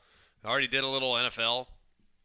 But we'll continue on with our college football discussion here in just a moment. Before we do, I'm going to tell you about Bromberg's. What an experience you're going to have. The second you walk in the door, you're going to have a remarkable experience when you deal with the incredible staff that you're going to deal with when you go to Bromberg's and get some timeless jewelry, gold, silver, platinum jewelry. It's just the best. You get natural diamonds that you won't find anywhere else at price points that you won't find anywhere else either. It's just the experience is elevated when you go and see my friends at Bromberg's. You walk in the door, you feel like family. They can point you in any direction, get you out the door with something that you know you will love and cherish for hopefully multiple generations. So go and check them out. You can look at them online at brombergs.com. You can also go and see them in person in Mountain Brook Village and at the Summit. It's Bromberg's. All right, we did Alabama. We've all kind of agreed that Alabama, successful season, be finishing in the top 8. Be one of the last 8 teams playing. You do that, you feel great about it. I think it's a great year. Making the playoffs, extremely good year as well. but I think top 8 this year would be outstanding. We did Arkansas. I think being the giant killer, Damian thinks going 6-6, getting to a bowl game would be success as well. Who could push back on that? We'll go next to Auburn. And Auburn's an interesting one. I don't know if you guys see it the same way I do, because I think this one could have a wide range when assessing the Auburn Tigers. So, Damian, what does success look like for them? Any way possible, you have 8 wins on your schedule. And it goes to kind of both of y'all's points is when we talk about the definition of success. Because John brought up, when you can look back and say, okay, yeah, that was a successful year. Auburn hasn't won more than 6 games since 2019. And I think when you talk about living up to your potential, I think with the talent, at least on paper, on record, that they have right now, 8 should be the absolute, man, not everything went our way, but we are definitely going in the right direction. And I think 8 wins, I don't care how you get them, what it looks like, but 8 wins has to be the absolute bare, and that is going to be what is considered a successful season to Auburn, in my opinion. Bear? I'm torn because I have two lines of thought with this. Part of me wants to say that a successful season would be across Oklahoma, A&M, Georgia, and Alabama. They go 3-1. Because that to me shows that, all right, like you're ready to take that next step. But if they have somehow do that, but then lose to Missouri and Kentucky and Vanderbilt, and like, all right, well, then it feels like, oh, just same old Auburn. So to me, I'm in line with Damian too, but I would say if you beat the teams you're supposed to and lose to the teams you're supposed to, that to me is a successful season, because that shows me that while you may not have been up to the better teams, you didn't play down to the lower teams, which has been a staple of Auburn in the past. Yes, you found a way to get that upset, but a lot of Auburn fans are probably bald because they pull their hair out because they have maddening, dumb losses like we've seen time and time again. So if you can eliminate those losses, those dumb losses, right now I feel like I'd be fine if you lost to Oklahoma, A&M, Georgia, and Alabama. Yeah, it'd be nice if you got one of them, but if you, say, beat Oklahoma, who ends up maybe facing someone in the SEC championship, but you lose to Arkansas, like, well, then we're right back kind of where we started. Like, you've got that potential, but you didn't consistently live up to it. So to me, I would say success is if Auburn shows me that you just don't be dumb this year and have that maddening loss. I actually am going quite the opposite, but I appreciate your perspective. But when I talk to Auburn fans, they want to talk regularly about what Alabama and Georgia are doing. But Alabama and Georgia. Okay, but don't worry about them. But Alabama, Georgia. Stop talking about them. But Alabama, Georgia. Guys, focus on you. I've had to tell my buddies that are Auburn fans that for years and years and years, but it's ingrained in them to focus very much on what's going on with their rivals. So I think success is not just getting to 8 wins. I think they need to beat Alabama and or Georgia. They can lose to Arkansas. Who cares? All right, we lost to Arkansas. Fine. We got Georgia, though. They can lose to Vandy on the road. Who cares? We got Bama. We won the Iron Bowl. The guy 100% believe that Auburn and has always weighted games more heavily. Definitely weighted games more heavily. And there's no game that weighs more than the Alabama-Auburn game and the Auburn-Georgia game. If they get one of those 2 games in Jordan-Hare, that's a great situation. Then, of course, you can't just fall off a cliff. Like, you can't go 3-9 and 2 of your 3 wins are against Alabama and Auburn. Or Alabama and Georgia. Like, you can't do that. But I think 8 wins, and one of those 8 has to be against your rival. Like, when was the last time I know they beat Bama in 19, but I believe that was the last time, correct? Yes. And then I know they beat Georgia in 17. I can't recall if they've gotten them since. I don't think they have. I think 17 might have been the last one. They might have gotten them in 18. I can't recall off the top of my head. But it's been a bit since they've beaten one of those 2 programs. So they got them in 17. Georgia goes all the way to the national championship and ultimately avenges that loss in the SEC championship game in 17. But I look at it, man, and I think Auburn this year, a successful season, and people might push back. I'm not an Auburn fan, so I have never worn that hat. But from my vantage point, 8 wins plus one of those wins, one of those elusive wins against your rival would be massive. Massive. And I think they're capable of doing it this year. I do. I think it'll be a tough place to play. Of course, both those games in Jordan-Hare. Great environment. So it'll be interesting to see. All right, let's go next to the Florida Gators. And this one's a tricky one because of how tough their schedule is. Of course, like we have the last few, we'll go to Damian first. Damian, where are you going? This is difficult because last year for Florida, the expectation, going into the season, everybody's like, can Billy even find 5 wins on the schedule? And then he goes out there and, he knocks off Ole Miss, knocks off LSU. I think for Florida, to me, if you can, I don't know how to describe it, but can you prove that a few of those wins that you had against tougher programs weren't a fluke? Like if you still lose to, if you still lose to a Texas, understandable. If you still lose to Georgia, but it's still as competitive as it was last year, understandable. But when it comes to the LSUs, the Ole Misses, I would say double down. Double down. Make sure you remind those teams that last year was not a fluke. We didn't sneak up on you. We handled our business. And I think it's very similar to how we discussed Auburn and Arkansas. You beat the teams that you're supposed to beat. And to me, Tennessee hasn't beaten you in the swamp since, 2001, 2000? It's been a while. So when I look at the Tennessee-Florida matchup, Florida has the upper hand in the swamp. And it's the same way when they go to Tennessee in Neyland. It's, okay, well, if you got them at home, you better handle them. But I think for Florida, if you can still find yourself in not necessarily the college football playoff conversation or not being too far away from, if that makes sense. I think success for Florida is anywhere, if I had to put a number on it, it's anywhere from 8 to 10. And it not be far-fetched where it just feels like, oh, no, they're just blowing smoke. No, this is a legit Florida football team, and can they double down on some of the big wins they had last year? And if you can find a way to pull off an upset along the way against the Texases and the Georgias of the world. Saber, where are you going with Florida? Because I think this is a tough one. 9 wins. It's, in essence, kind of what Damian said, but if you have 9 wins, chances are across LSU, Miami, Texas, Georgia, and Ole Miss, you got 3 of them. Mm-hmm.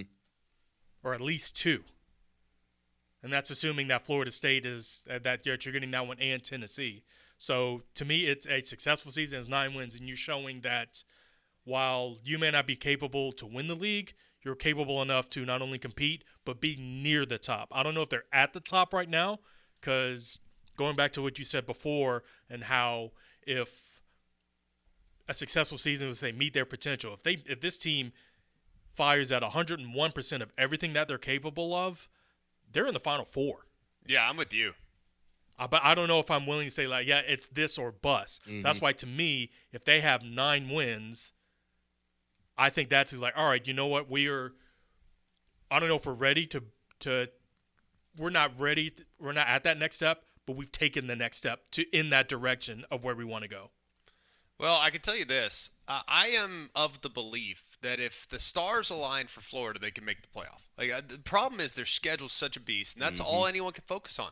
If you look at their personnel, just their personnel, and what they bring back and how well they played down the stretch last year against LSU, against Ole Miss, how well they played situationally, how close-knit they were down the stretch, I'm telling you this team is as good as anybody in the sport. I just don't know. I don't know if they're going to be able to survive the gauntlet to the point where they're going to have admission to the dance. And to me, an 8-4 year is remarkable with this schedule. I mean, you go on the road LSU week 3, very losable game. On the road at Miami week 4, very losable game. Texas comes to you, very losable game. 3 very losable games. You're on the road at A&M. I think A&M's a sleeper. Very losable game. Mississippi State comes to you, you shouldn't lose that one. You play Georgia in a neutral site game, very losable game. You're now at 5 at Kentucky. Shouldn't lose that game.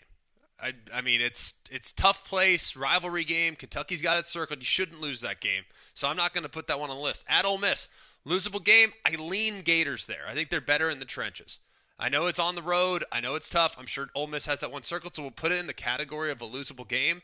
But I think they should handle that one. They should get Tennessee at home. They should get Florida State home. So they have 6 very losable games. And it has nothing to do with the fact that Florida's really good. Florida is really good. But very losable games, you win half of them. Now you're at 9-3. That's remarkable. Mm-hmm. And that's assuming everything goes perfect at Kentucky, against Tennessee. I mean, all those other things. I mean, it's just tricky. I just think it's really, really hard. I think 8-4 is a really successful season with that schedule. I'd want to say 9-3, but that means you're beating 3 of the following teams: at LSU, at Miami, Texas at home, at A&M, at Ole Miss, Tennessee at home, Georgia neutral site. Winning 3 of those is hard. Those are all top 15 teams. So I think they can. It's just going to be very difficult to do so. So I think winning 2 of those feels a little bit more right. I'll say 8-4 for the Florida Gators. We'll do one more before we get out of this segment. We'll go to Georgia next. Georgia, Damian, where are you going? College football playoffs. That's it? Just make it? Just make it. Just win, baby? Yeah, that's it. Don't care how you get there. You need to be in the playoffs. Because if you don't, it's going to be some real uncomfortable conversations with Georgia fans. But I think absolutely you have to make it to the playoffs. Bear?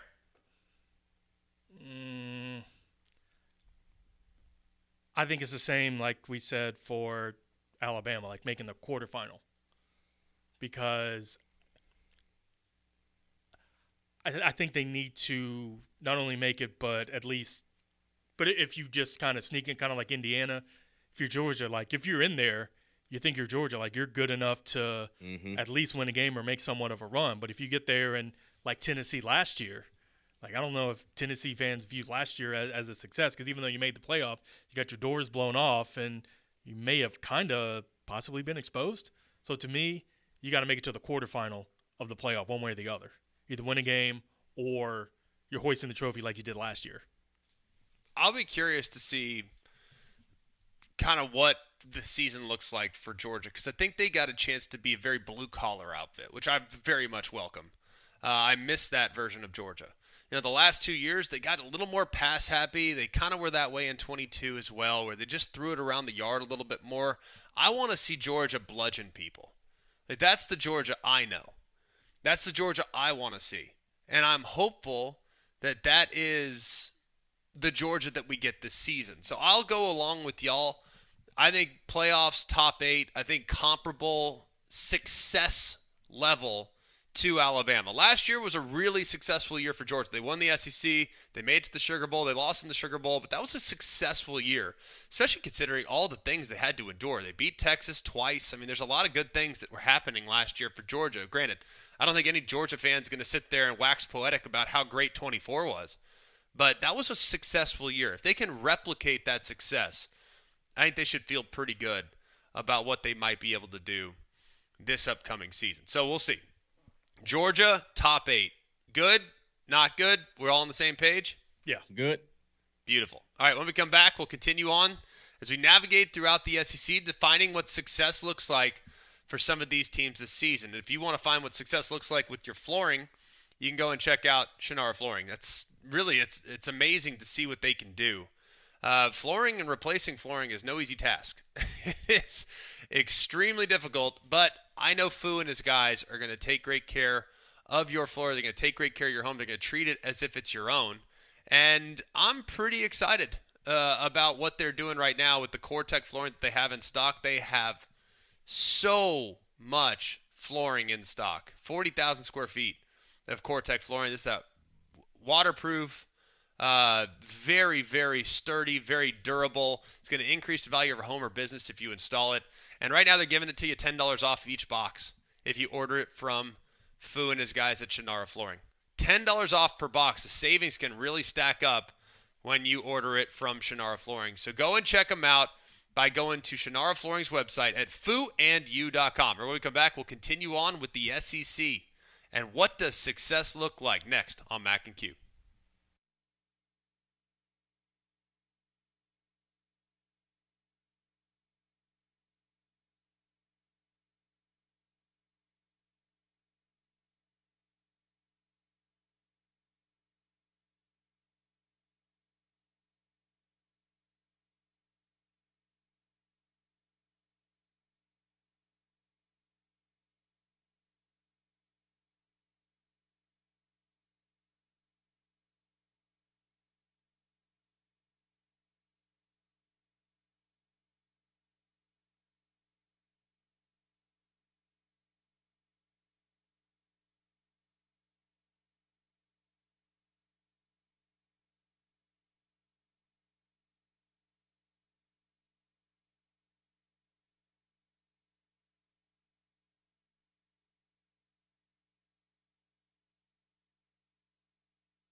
McElroy and Cubelic in the morning, Jox 94.5. Trying to figure out who's going to win the national championship this year in college football. I know who's won it with GMC dealers. It's Bill Smith Buick GMC. They're the very best. The GMC Dealer of the Year, the national champs. Nobody does it better, and there's a reason why General Motors has rewarded them 5 years in a row with that national championship. It's because they're the best, man. Nobody does it better. And you can tell the second you walk in the door, and the deals that they have on the lot are off the charts good. You'll see what I'm talking about. You can go save $14,000 off the sticker price of a brand new GMC Sierra 1500 SLT trim, loaded vehicle. Really, really nice. You could take $14,000 off the sticker. And it's deals like that to keep people coming back. That's why 75% of their business is repeat customers. That's because you have a better experience when you shop with Bill Smith. So take a short drive up to Coleman. You'll be glad you did. You can also shop online. Have it delivered right to your driveway at BillSmithBuickGMC.com. All right, moving along here as we continue on with defining success for a lot of these SEC football teams. We'll go next to Kentucky. This one doesn't need to be long. We'll go quickly here. Damian, success for Kentucky this year is? Bowl game. Same. Same. Cool. I think honestly, even more if we're gonna take it one step further with Kentucky, I think you beat Florida. Like pick a win. I don't even know if bowl game is likely, but pick a win. Like beat Ole Miss, beat Florida, beat Tennessee. Like when was the last time you beaten Tennessee? It's been a minute, right? Yeah. Like you've beaten Florida before, but I think this year's team, like take care of Florida. Florida might be looking ahead, might not be paying attention. They've played such a gauntlet. They finally get the sigh of relief. Then they go to Lexington.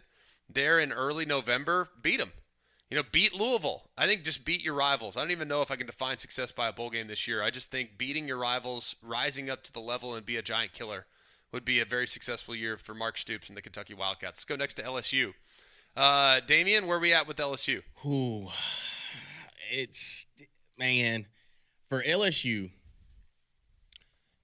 I guess the way to say it is don't get in your own way. Like don't have that loss to Texas A&M.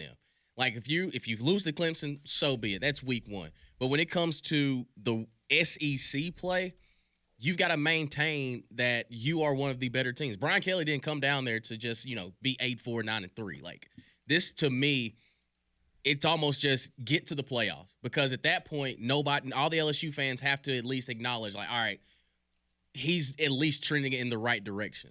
But because of their expectations, they feel like they should be in the conversation every single year. In the past couple seasons that they haven't. They found a way to throw up on themselves. So I think for LSU is stay out of your own way and make it to the college football playoff. I don't even think you got to win a game. Just make it there because at that point, now you see that just if you give Brian Kelly some time, it's going to work out. To me, it's along those lines, but different enough. To me, it's make the SEC championship game because I think you can be 9-3 and probably make your way in the playoff. But if you get there and lose, I still think there are going to be some LSU fans be like, well, we didn't do enough. Right. But if you are LSU under Brian Kelly, even though they did it their first year, but I do think a lot of LSU fans and a lot of people around the league feel that, man, okay, it was kind of fluky. Like, yeah, you got Alabama, but it was weird kind of off whatever year, and you hadn't really shown that sense. If you make the SEC championship game, to me, you're showing the world that not only could you win it, but we're one of the best teams in the SEC. They haven't really shown that under Brian Kelly. And if they make that playoff, they still may not show that. But if you get to Atlanta and show that, hey, we are a force to be reckoned with, and even if you happen to lose in Atlanta, chances are you're still probably making the playoff. And then maybe you can be like, all right, well, we lost here, but you can do like Texas did last year. We lost that one, but we won a game in the postseason, show that, all right, we're still here. We're finally here. We've arrived. But I think a bigger statement would be making Atlanta. So that's why, to me, even though we both kind of have the same level of success in mind, but to me, it's a pathway for it, and I think they have to make the SEC championship game, or at least not have to make it. That's what would be considered a success. You know what's funny is they made it a couple years ago. I don't feel like anyone treated it as it was right. As Yeah, if it was like a crazy successful year, right? Like I mean, they lost the game to Georgia. Georgia went on to win the national championship. I mean, it was a great. Or no, they went on to win the national championship. It was a really good year by many, many people's standards. And I don't feel like LSU fans were like, fine. Like, all right, whatever. That was 2 years ago. I mean, it feels like a lifetime ago, I suppose, but it wasn't that long ago. But still wild nonetheless. All right. I think with LSU, it's make the playoff. I think making the playoff this year would be massive. And I also think that a big thing, too, and this is the first time we've kind of gone down this rabbit hole, be better on defense. You know what I mean? Like, just be a top half of the SEC defense. In Brian Kelly's tenure, they've been able to score points. They've been good offensively all 3 years. But for whatever reason, the defense just hasn't gelled. It was average in, I don't know what, 2022. It fell off a cliff in 2023, was triple dig in the rankings. 2024, they got back to average. I think they were mid-60s. Like, have a top 30 defense. You know what I mean? That to me might be make the playoff and have a top 30 defense. Because then you now know, all right, we got offense figured out. Now it looks like defense can play there as well, and we can win games on both sides of the ball. That'll be huge, I think, as far as their program's trajectory and what they could do in the future. So I'm gonna go with top 30 defense, make the playoffs, and that's success for LSU. We'll go next to Mississippi State. Not gonna spend a ton of time here.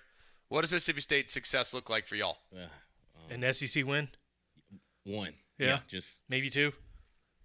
one, yeah. Yeah. Because I think bowl game is an epic season. Yeah, right. Kind of where they are. So if they find a win or two in conference, like that's like okay, yeah, we coming, we here, Right. we them boys. Like Pull off one stunner, I think. Yeah. one. Like, And I don't even know if it necessarily even if they go 0 in the SEC, which I don't think they will. I think they'll get somebody. I don't know who, because I think it's going to have to be at home. Could it be Tennessee in Week 5? Is that possible? Could it be Ole Miss in the final game of the regular season? Is that possible? Like, those are tough games. So even if they go 0, but if they beat Arizona State, they did their part. Yeah. In the SEC. Yeah. It doesn't mean that they're going to be a factor in the SEC race, but guess what? You beat a Big 12 team that went to the playoff last year. That's big for the league. So I'm going to put that as success. Like, beat Arizona State. That, to me, is the number one thing. Take care of business in the non-con. Go 4-0 in the non-con. That, to me, is success. Whatever happens beyond that is gravy, because you've done your part in the SEC if you get that win. Can I talk you into that? Yeah. I mean, we're alive with that. Yeah, I can co-sign it, but it's 5 wins. There you go. Now we're up to 5. Four, now 5 we're wins. up to all right. Honestly, yeah. Now we're up to 5. Undefeated in the non-con. You got to give them the SEC win. Now you got the Mississippi State Bulldogs at 5. Can I talk anyone into 6? Can I get a 6? No. We have 5. We're sitting at 5. Yeah. Can I get you 5.5? That's not a 5.5, successful season. That's all right. Let's start figuring out a statue. Yeah, that's borderline coach of the year. Like, I love that. You All right, let's this do off? one more before we go to a break and get to some heavy hitters down the stretch with Oklahoma, Ole Miss, South Carolina, Tennessee, A&M, Texas, and Vandy. Let's do Missouri real quick before we get to a break. What does success look like for Eli Drinkwitz and the Missouri Tigers? Fresh off a contract extension, I might add. Right. The thing about Missouri, like I have no read on Missouri, because I do think expectation-wise, because we've seen what he's been able to do the past 2-3 seasons, it's like, well, is 9 wins kind of like the expectation now moving forward? Or is Missouri kind of like, okay, yeah, we caught lightning in a bottle 2 years in a row, but maybe now we're kind of, mellowed out. But to me, I think you have to, and as crazy as it may seem, I think you have to be undefeated at home. I think you got to be undefeated at home. Everything else is kind of depends on what these other teams are looking at or how they're feeling, because I just think like you have to take care of the games that you have at home. On the road, anything could happen. But because if you're entering this conversation now, because Missouri knocked off, you could say, they knocked off Ohio State in a New Year's Six a couple years ago. And last year, yeah, they were a top ranked team. They were in the top 20, top 25, but it never felt consistent enough where you could truly put all your chips behind Missouri. So I just think like go undefeated at home and let the chips fall where they may outside of that. So you're giving them Alabama and A&M. I mean, for them to be legitimately like to say a success. That's lofty. I mean, that's not a success. That's he might have a contract for life. About to say. I thought he did that the past 2 years. I thought he earned that the past 2 years. Like I don't know where Missouri is. I just don't know. They're going to be pretty good. It's funny that he mentioned that, because that was kind of my thought too, was that kind of be really good at home. But I was actually thinking, but that said, I didn't think they could get Alabama and A&M, maybe one of them. I don't think they can get both. I was thinking the other way. If they only have one road loss, at Auburn, at Vanderbilt, at Oklahoma, at Arkansas, if they're only 3-1 in that, it's like, okay, like you can actually be taken seriously. And even if you end up losing those 2 games on home, like you went on the road and showed that you're actually a very good team and a team that can compete in the upper half of the SEC. Right. Will be interesting. Will be very, very back to a couple more teams before we get to hour number 3 on Mac and Cube in the morning on Jox.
McElroy Cubelic in the morning, 8:53 here in the Central Time Zone in the great state of Alabama. Great to be with you today on a Friday. It's July 25th.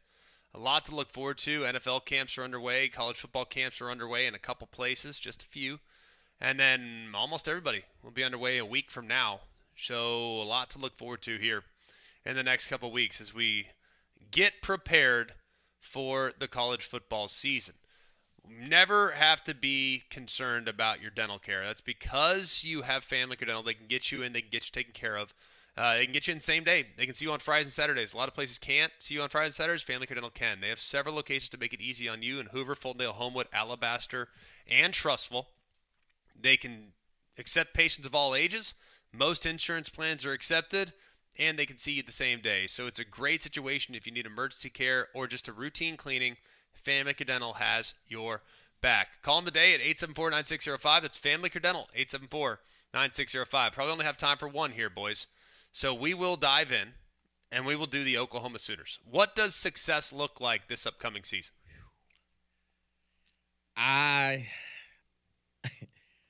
mean, I have high expectations for John Mateer. I think he's going to come into the league and actually rip this thing up. But I think just being in the CFP conversation, I can't necessarily put a number on it, but at least Oklahoma back to their standards of being in the conversation of a CFP.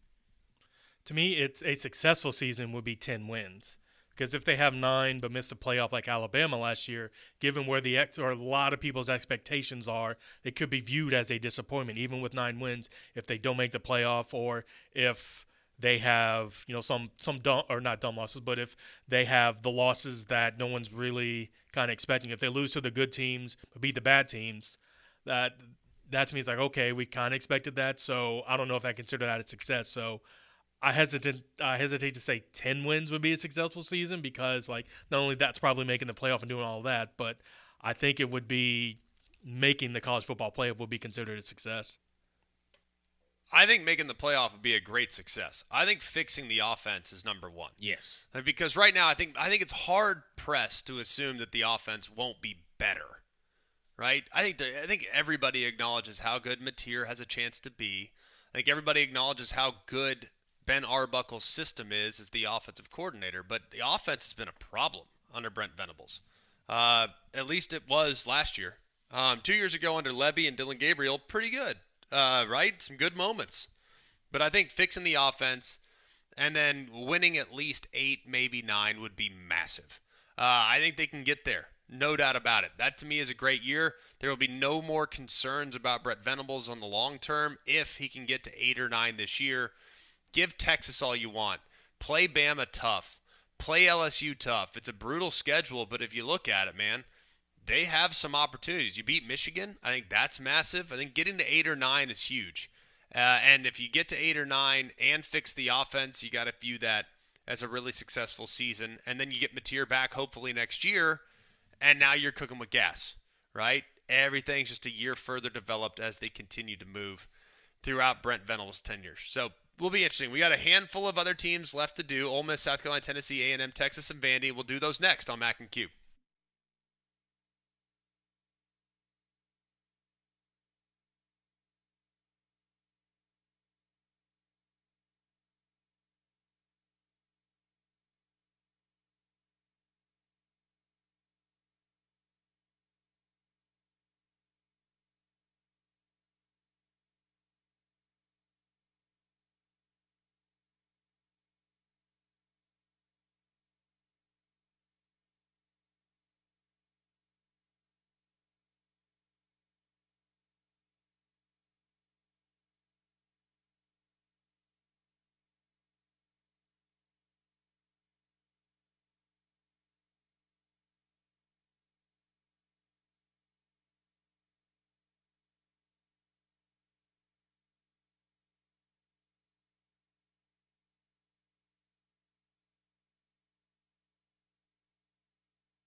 McElroy and Cubelic of the morning on Jox 94 Fine.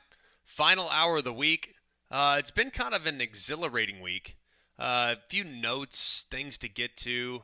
To be honest with you, I don't know about y'all, but I don't know how much I want to go into like the executive order that Donald Trump signed to somewhat rate, because I don't have a lot of the details, if I'm being honest. Like, I haven't read the details, but the executive order for college sports, I think that's something we could probably revisit. We're kind of in preseason mode. We're ramping up. We're getting fired up about it.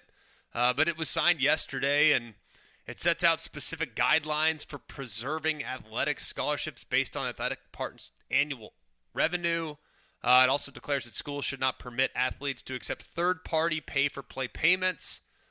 The order states that the Secretary of Education, Lyndon McMahon, should use federal funding decisions, among other tools, to force schools to abide by the administration's policy.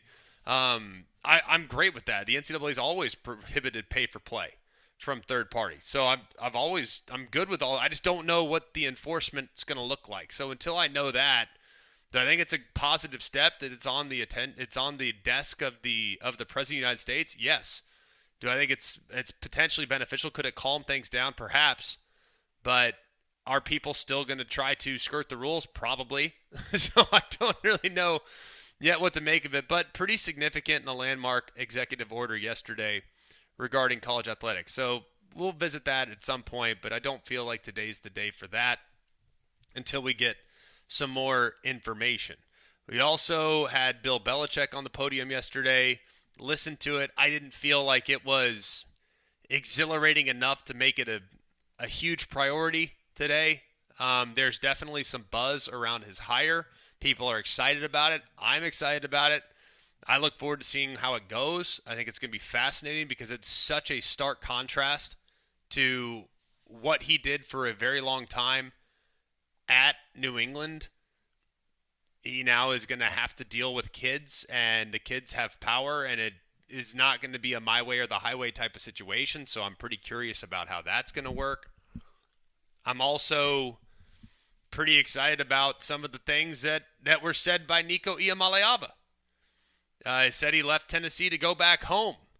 That is intriguing as well. You also left Tennessee because you tried to get $4 million from him. I mean, so we can acknowledge everything.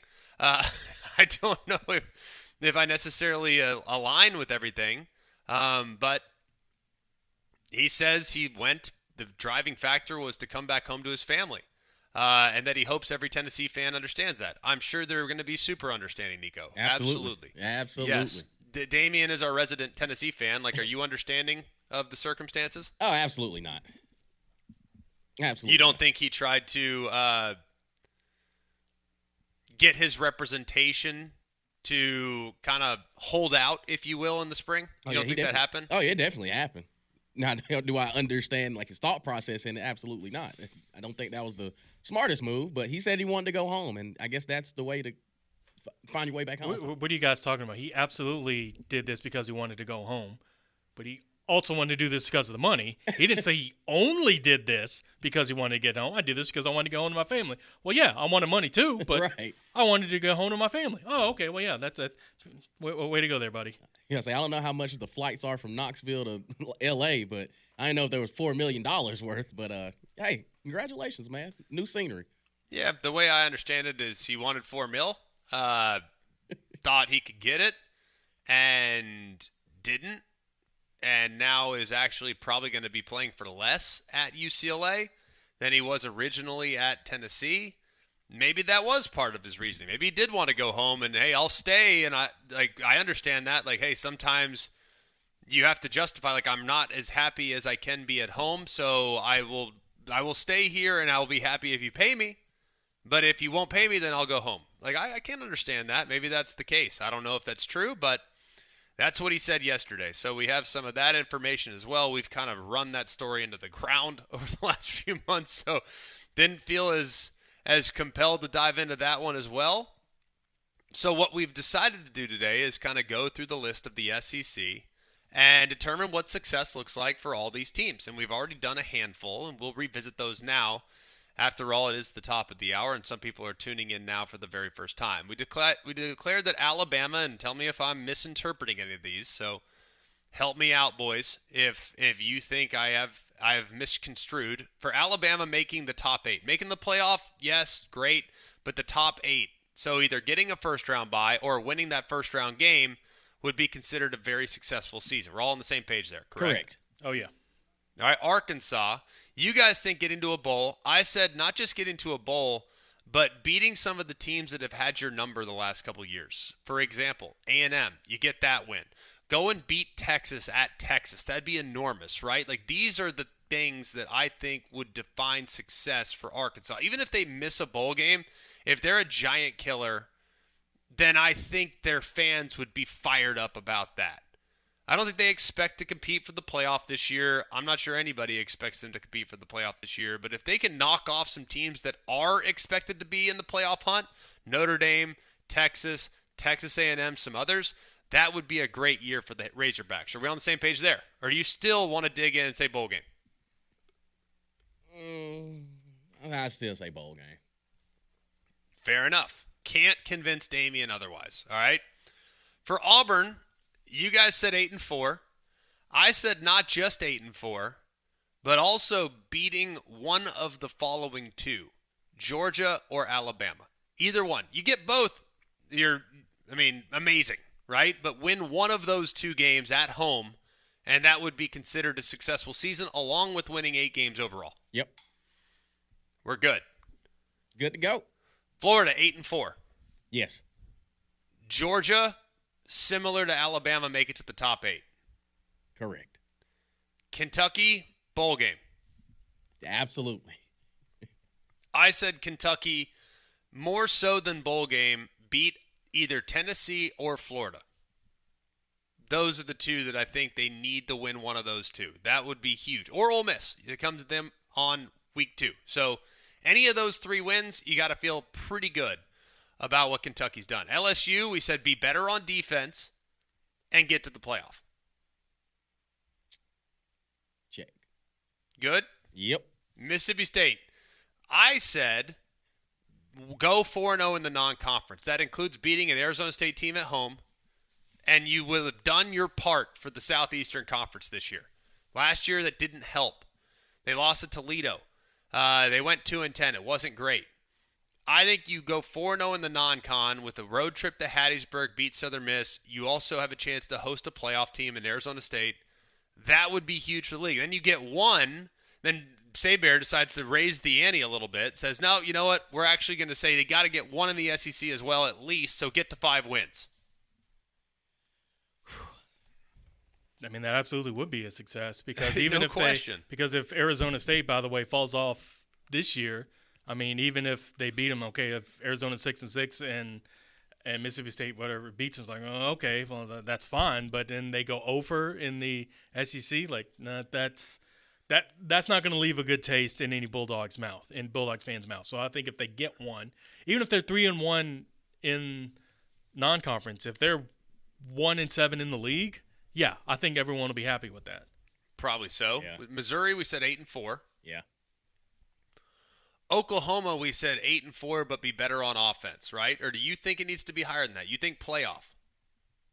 I think they need to be in the conversation at least, somewhere around it. At what point of the season? Like November 1st? Yeah. I'd say so if they're in the playoff hunt November 1st, you feel good about it. Right. Okay. I think taking it one step further, playoff would be great. I don't know if that's success. I think that's almost elite considering where they were a year ago. I mean, I think for them, getting the offense fixed, getting to 8 wins, showing progress, and showing an upward trajectory for 2026 would be enormous. That's kind of where I'm at. So we've done all those, and now we have a handful of others that we need to go through as well. Ole Miss is up next. Damian, what does success look like for the Rebs?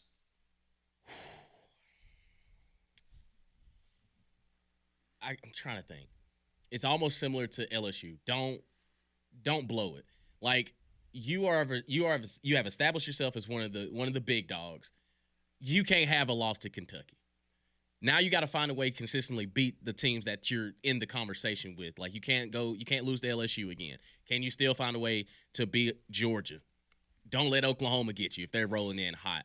I think now is just establishing your identity as one of the top teams in the SEC. And if I had to put a number on it, I'd say 10. Like you have to win 10. You have to win 10 because that's kind of where you've been the past 2, 3, 4 years. Now it's okay. You win 10 in the playoffs. Win 10 in the playoffs. Bear? It's similar to that, although it's going to feel weird saying this because they've never done it. But to me, they almost kind of, to be successful, they kind of have to take that next step and show up in the postseason. And I don't just mean in a bowl game. They either need to be in Atlanta or host a playoff, or I guess they don't have to host. They can go on the road, whatever. But make the college football playoff. But we're asking them to do something that they've never done before. They've never had any kind of meaningful postseason. Well, yes, bowl games have meaning. I'm not saying that, but I mean they've never played for like a championship after November. Mm-hmm. So it feels like I guess we're having the highest expectations thrust on them, but they're almost in that James Franklin category. It's like, all right, like what do you, if not now, when? Because like you guys seem to have everything. You guys are almost right there, and you just find a way to shoot yourself in the foot. Is this all that you're going to be? Because if you are truly, like Damien said, one of the big dogs, like the big dogs are playing in January and in mid to late December now. You guys are not. Like Lane's already out fishing in December. So it feels kind of harsh and heavy to say it's postseason or bust for them. But I feel like that would be a success. But also with that, we're asking them to do something that they've never done before. But honestly, I do think we're all capable. We all think that they're capable of. Yeah, I wouldn't push back on them being capable. The funny thing about where Ole Miss is this year is that I look at them and I feel like last year was the year where if it's not now, then when, right? I think just being stable this year would be massive.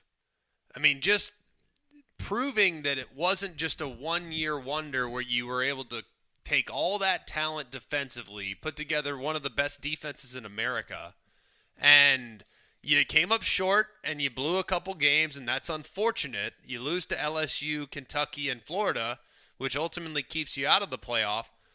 But now they have a whole host of new contributors, especially on defense. And you lost some major star power on defense. So I think if you can just be adequate defensively and win 8, that's a successful year. I think they're going to score a lot of points. Mm-hmm. They're going to be fun to watch. I just don't know if that's going to be enough I don't know if they have enough on defense to really make a playoff charge this year. The schedule to me is tougher too. You have at Oklahoma, at Georgia, LSU comes to you. Those are 3 very difficult games. Florida comes to you. Like there's some tricky ones on there. I think the schedule's tougher this year in some ways than it was even last year. Because Georgia you hosted and you knew you had a chance, and that was a game you'd had circled for years. You also you went to LSU, but it was relatively early in the season. You went to Florida. No one expected Florida at that point to be very good. This year I think is a little bit more of a beast. With some of because Oklahoma, people think they're going to be good. No one thought they would be last year. So I think just looking at it, man, I'm kind of the belief that 8 is good, success, and don't fall off a cliff on defense. That's kind of what I'm looking for. We'll go next to South Carolina. Last year, incredible breakthrough year, finishing the top 15. What does success look like this year? I say avenging one of the 3 losses and continuing to win everywhere else. But you have to knock off one of the teams that you lost to last year, whether that's Alabama, you get them at home, or either on the road at Ole Miss or on the road against LSU, which you should have got LSU last year, but, Coulda, shoulda, woulda. Yeah, exactly. You know? It's hard to push back on that, Saber. I kind of like where he's going with that. To me, it's maybe similar, but repeat what you did last year. They put I don't know if it was a statue or mural, whatever, of Steve Spurrier because he won like 10 games, like what, 4 years in a row. Like obviously that hadn't really been done there. If South Carolina is the player that we think they, if not are, or at least capable of, or arguably should be, then after having a 9-win season, they lost the bowl game, having a 9, 10, whatever it's season, don't pull an Auburn and win like 4, 5, 6 games after that. Like have another 8, 9, 10-win season this year. Like that to me shows that even if you lose to the same teams again, like I'd be like, okay, because you were competitive in a lot of those, and maybe you're just missing that one player, that one thing, but showing that last year wasn't a fluke, that you're not taking a step back, at least you're staying right where you are. I'd like to see you moving forward, but I'd rather you stay the same than move back. So to me, if you replicate what you did last year, I think that's a success. I think I'm kind of in line with John here. Like I think if you can back up your 9-3 with another 9-3, that's a really successful year. Mm-hmm. Now, I think the schedule's tricky. At LSU is tough. At Ole Miss is tough. At A&M is tough. You know Clemson's going to be great. You get them at home. That game's at noon. So I think you got a good chance in that one. It'll be a tough game, but one that you've won 2 of the last 3, so it's certainly possible. But I think backing up what you did last year would show to the world that you are here to stay. You're not going anywhere. So if you can go 9-3 for South Carolina, feel great about it, especially knowing all the pieces that you lost on the defensive side of the football that contributed big time to their success last season. Let's go next to Tennessee. And this one I think could be all over the place. I mean, I really, really do. I don't know how y'all see it, but I think I'm a little bit higher on Tennessee than most. Partly because I don't feel like Nico was as good as people think he was. So, where are we at with Tennessee, Damian? Don't get got. Like, don't get got. It's one of those things, like, don't fall off the cliff just because, again, you made it to the college football playoff last season. You had the SEC Offensive Player of the Year. It's going to look different, but don't make it that big of a drop-off. Like, don't find a way to let Mississippi State beat you. Don't find a way to don't let the Arkansas beat you again. Don't let Kentucky beat you. And Vanderbilt, like, those are teams that even if it all goes completely south, you still should be able to handle your business and beat those teams. But if you fall against an Oklahoma, that's assuming they're going to be better than what they were last year, fine. You lose to Alabama in Bryant-Denny, you ain't beat them in a long time in year. In Bryant-Denny anyway, so be it. And in Florida, you hadn't beaten them down there in the swamp since 2003. It is what it is. But all those other games, you have to get a W because Tennessee fans, they're not very understanding when it comes to when they have a little bit of success. They take that and go absolutely off the wall with it. But let's be realistic and don't get got. Bear, where are you going with Tennessee? In essence, exactly what you said about Arkansas. Well, not unlike what Damien said, don't get got, but also find a way to upset someone. If Tennessee, if they beat the teams they're equal to or better than, and just get one of the teams that are better than them, that to me is a success. Now, even if they end up 5-7 in doing that, wow. we don't know. We don't know where some of these teams end up being. They shouldn't be 5-7 with that. But looking at their schedule, that if plays out how I'm thinking, it's probably a 7-5, maybe an 8-4, somewhere in there. But even if it ends up being 6-6, but you beat the teams that you were supposed to, that you were less than or greater than or equal to, and you get one team that you were looking up at. If you just find a way to get one. Even if it's Florida near the end, Oklahoma, Alabama, Georgia early on, maybe even Arkansas. If Arkansas maxes out there, but a team like that, if you find a way to do something like that, that to me would be a successful season for Tennessee. See, I kind of am going to go in a slightly different direction for Tennessee. Tennessee, for me, is revitalize the passing attack. Like Josh Heupel made a living at UCF and Oklahoma and Missouri and all the places he's been.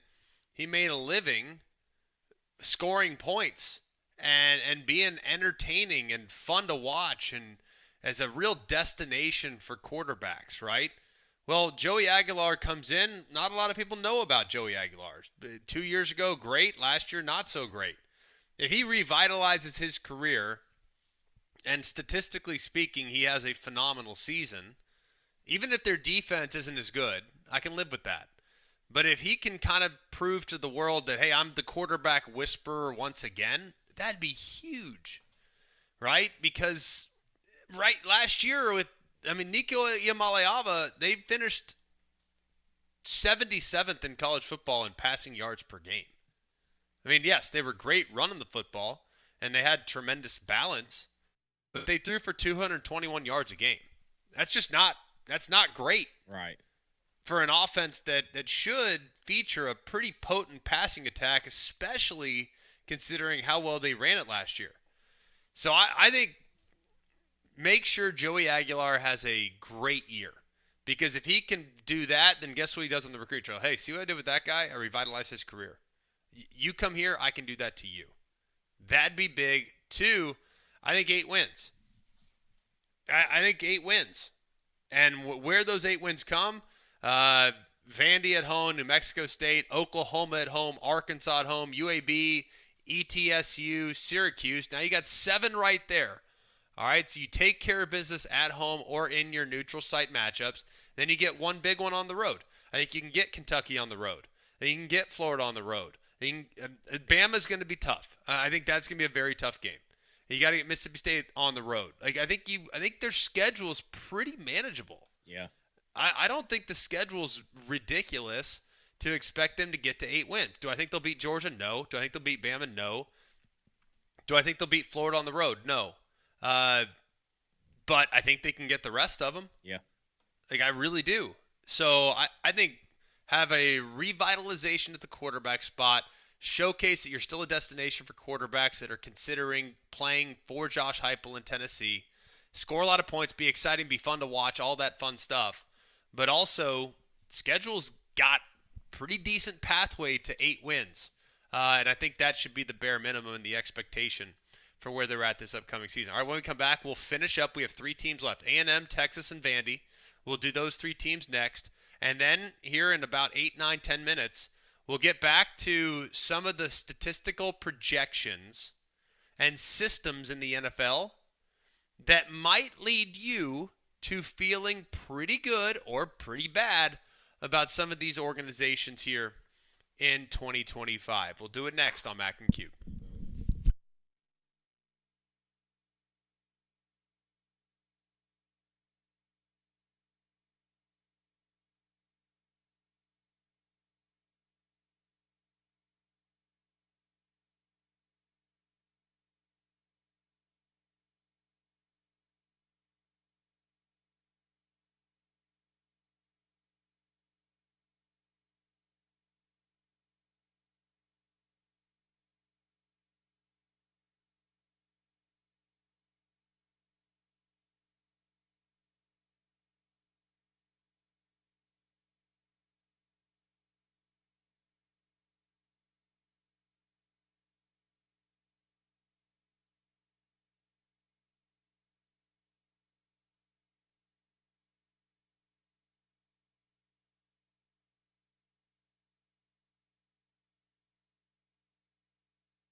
McElroy and Cubelic, good morning. Jox 94.5.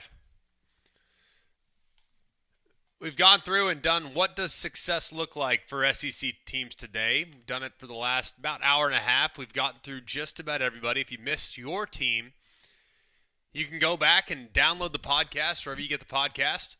You can search Matt and Cube, and every single hour is cut up for you. So if you're interested in what does success look like, start with hour number 2, Friday edition of Mac and Cube. You can hear every single team. We kind of go through a ball. And it's been fun. It's been kind of a fun practice. And I think we don't see it that differently, which I'm kind of disappointed in. I kind of wish we had some debate, but it seems like we're all kind of on the same page in many ways, which should be pretty entertaining for where the season goes this year. All right, next up, the Texas A&M Aggies. We have done all but 3 teams. A&M, Texas, and Vandy are the final 3. We will start with A&M, and we will start with Damien. I don't know. Like, Texas A&M, I kind of just like, could you just be quiet a little bit? Like, just, one, be quiet. Wow. And the 2, hate is showing. What did they do? they just, I don't, they just exist. rub me the wrong way. Has Like, A&M ever done anything to, like, anybody? Like, what has A&M done that would lead to you telling them to be quiet? No, what it's does just, that like, even mean? it's even when they have good teams or better than what we expect teams, they still find a way to blow it. Like, they still find a way to blow it. And then when we don't have expectations for them, they end up being the same exact thing. Like, I guess I wouldn't say get over a hump, but I don't know how you get over the hump when nobody ever really expects you to do too much besides outside of your own fan base. Like, besides your crew, because I think a successful season for Texas A&M is pretty much staying where you been, 8-4, 7-5. Okay, it is what it is, but Wow. in their minds, they feel like, oh, we need to be playing for SEC championships. You've been here this long, you ain't done it yet. I don't like. To me, just stay within your own conversation. Stay in your lane. I think that's a successful season for Texas A&M. Golly. Stay in your lane, dog. Like, you're Wow. not there yet. You're not there yet. He's even wearing their colors today too. He, I mean, it's he Mississippi has State, been. but He still, is the right. resident A&M fan. No, on I the got show. on Mississippi State though. I got Mississippi State maroon. That's what Go I'm Maroon. Okay. No, but like Texas A&M, I mean, if they beat Texas, it don't matter what their record is. That's success in their eyes because I mean that's Big Daddy, so they ain't beating them. Wow. I'm telling you, I The just hate. it's not. But am I wrong? Yes, you are. They won 11 games. Like, goodness gracious, they're not. You're acting like they're terrible. They finished as like a top 7 team 5 years ago. I mean, it's not like they're that far removed. 5 from years having, ago. They're not terrible, Greg. Damien thinks the fans are terrible. That There's too. a difference. Wow. It's expectation. Like my expectation is them to be 8-4. Don't you also have the Titans making the Super Bowl this year? Yeah, but Well, that's because yes. I'm a fan. Oh, okay. I'm That's a fan. expected. And A&M fans aren't a fan? No, Oh, okay. that's a cult. Okay. That's what we call that. Okay, all right. They're Wow. brainwashed. You hang out with Matt Wow. McLaren for 2 years and look what happens. They're brainwashed. Wow. That's what it is. Oof. I blame Kellen Mond. That's definitely Literally, what no it one I mentioned blame his him. name. Like who Yeah. of all of us, who mentioned his is. name? Literally, no one brought him Yeah, up. no one. Yeah. Here he is. Wow, he's still in your brain. Sad. He's the reason why. He's the reason why. So sad. But no, I think Texas A&M, until proven otherwise, I legitimately just always look at them as an 8-4 team where they may sprinkle off one upset victory, but then they'll find ways to consistently they'll find a way to mess it up on themselves, and they never get over that. Like they just never get over it because like there have been years, and really last year I thought that okay, what I saw, especially the way Florida ended up being, I was like, okay, that Florida win looks a lot better as the season goes on. But then you go to South Carolina, you lose that game, and it's like, okay, they can't stop getting out of their own way. They lose to Auburn when it was paved for them to find themselves between Texas and Texas A&M. The winner goes to the SEC championship, but then they go and lose to an Auburn team that end up under 500. So it's where do they find the balance of are we really contenders or are we consistently going to show ourselves as pretenders? That and it's just I can't get over that dynamic. I really can't. Golly, brutal. Bear, where are you going? Goodness gracious. Oh, I guess I ain't going scorched earth like someone just did. But Golly. To me, A&M, just the whole school just kicked Damien's dog as a kid or something. Like, I don't know what the deal is there. Wow. Damien out here about to be Black John Wick. Good gosh. To me, it's for a successful year for Texas A&M. Win all your home games. So at home, you get Auburn, Mississippi State, Florida, South Carolina, and Samford, and UTSA. I hope they'd win all their home games. I would too, but A&M has shown us in the past that they will mess around and lose one of those dumb games. Yes. Thank you. I think the biggest thing for A&M is make some strides offensively. There were some strides taken last year that were decent in the conference slate. Not super elite, but I think they got a chance. I think A&M's success this year is being in the playoff mix. Like, I really do. I think being in the playoff mix is real. Now, if they lose to Texas to finish 9-3, 8-4, and that ultimately bumps them from the playoff conversation, then by all means. I think 9-3 is realistic. I really do. I don't think the schedule's outrageous. I think you can get Arkansas on the road. I think you can get Missouri on the road. I think you can get Notre Dame. I think you can play with Notre Dame. I think Notre Dame's a little better than you, but you can get them. They can get Florida at home. They can get Auburn at home. Like I think 9-3 is within reason. And if you're 9-3, you're in the playoff mix. So I think finishing top 15, top 20 this year for A&M, that's a successful season. But to them, it's still not enough. It's still not enough. I promise you, like, it's just still not enough. Not enough for their fans? They want more? They expect more. And that's what blows my mind. If you've never been there, how can you say these are the expectations? I think it's just the underperformance when the outside world starts to actually look at it. Because I agree with you. When I look at their schedule, it's hard for me not to say, man, they're going to be in the conversation. But year after year after year, it's like, man, come on now. Like, at some point, y'all have to stop getting in y'all's own way. But, okay, I will ask this, though. As a quarterback, like, how do you look at Marcel Reed? Like, how do you see Marcel Reed? I think he needs a good run game, but I think he's got plenty of accuracy. I think he's got good feel. I think he's got a good understanding of what they want to be. I think last year he was thrust into a tough spot. Like, he was the backup. And was forced into the action and actually played pretty well. I think had some really bright moments. Did some things in the LSU game. Did some things in the Florida game. Like, there were some real positives from last year. There are also some disappointing games. But I think they're going to be all right. I'm not concerned. I'm really not concerned at all about what things look like for A&M at quarterback. Like, I think the big key is defensively. Can they be every bit as good this year as they were last year? I think that's the big key. I think they will be. I think A&M's going to be a sleeper this year, man. I really do. They're the sleeper. Them and Auburn are the two sleepers for me in the SEC. Big believer, big fan. We'll see. Let's go to Texas. What does success look like? Made it to the semifinals each of the last 2 years. What does it look like in 25? I think it's rinse and repeat. At least get there. I think to the semis. Yeah, at least get to the semis. But I think Sark is too good of a coach to only just make it to the semifinals though. Like, I do think I think Texas, especially with him at the helm, can win a national championship.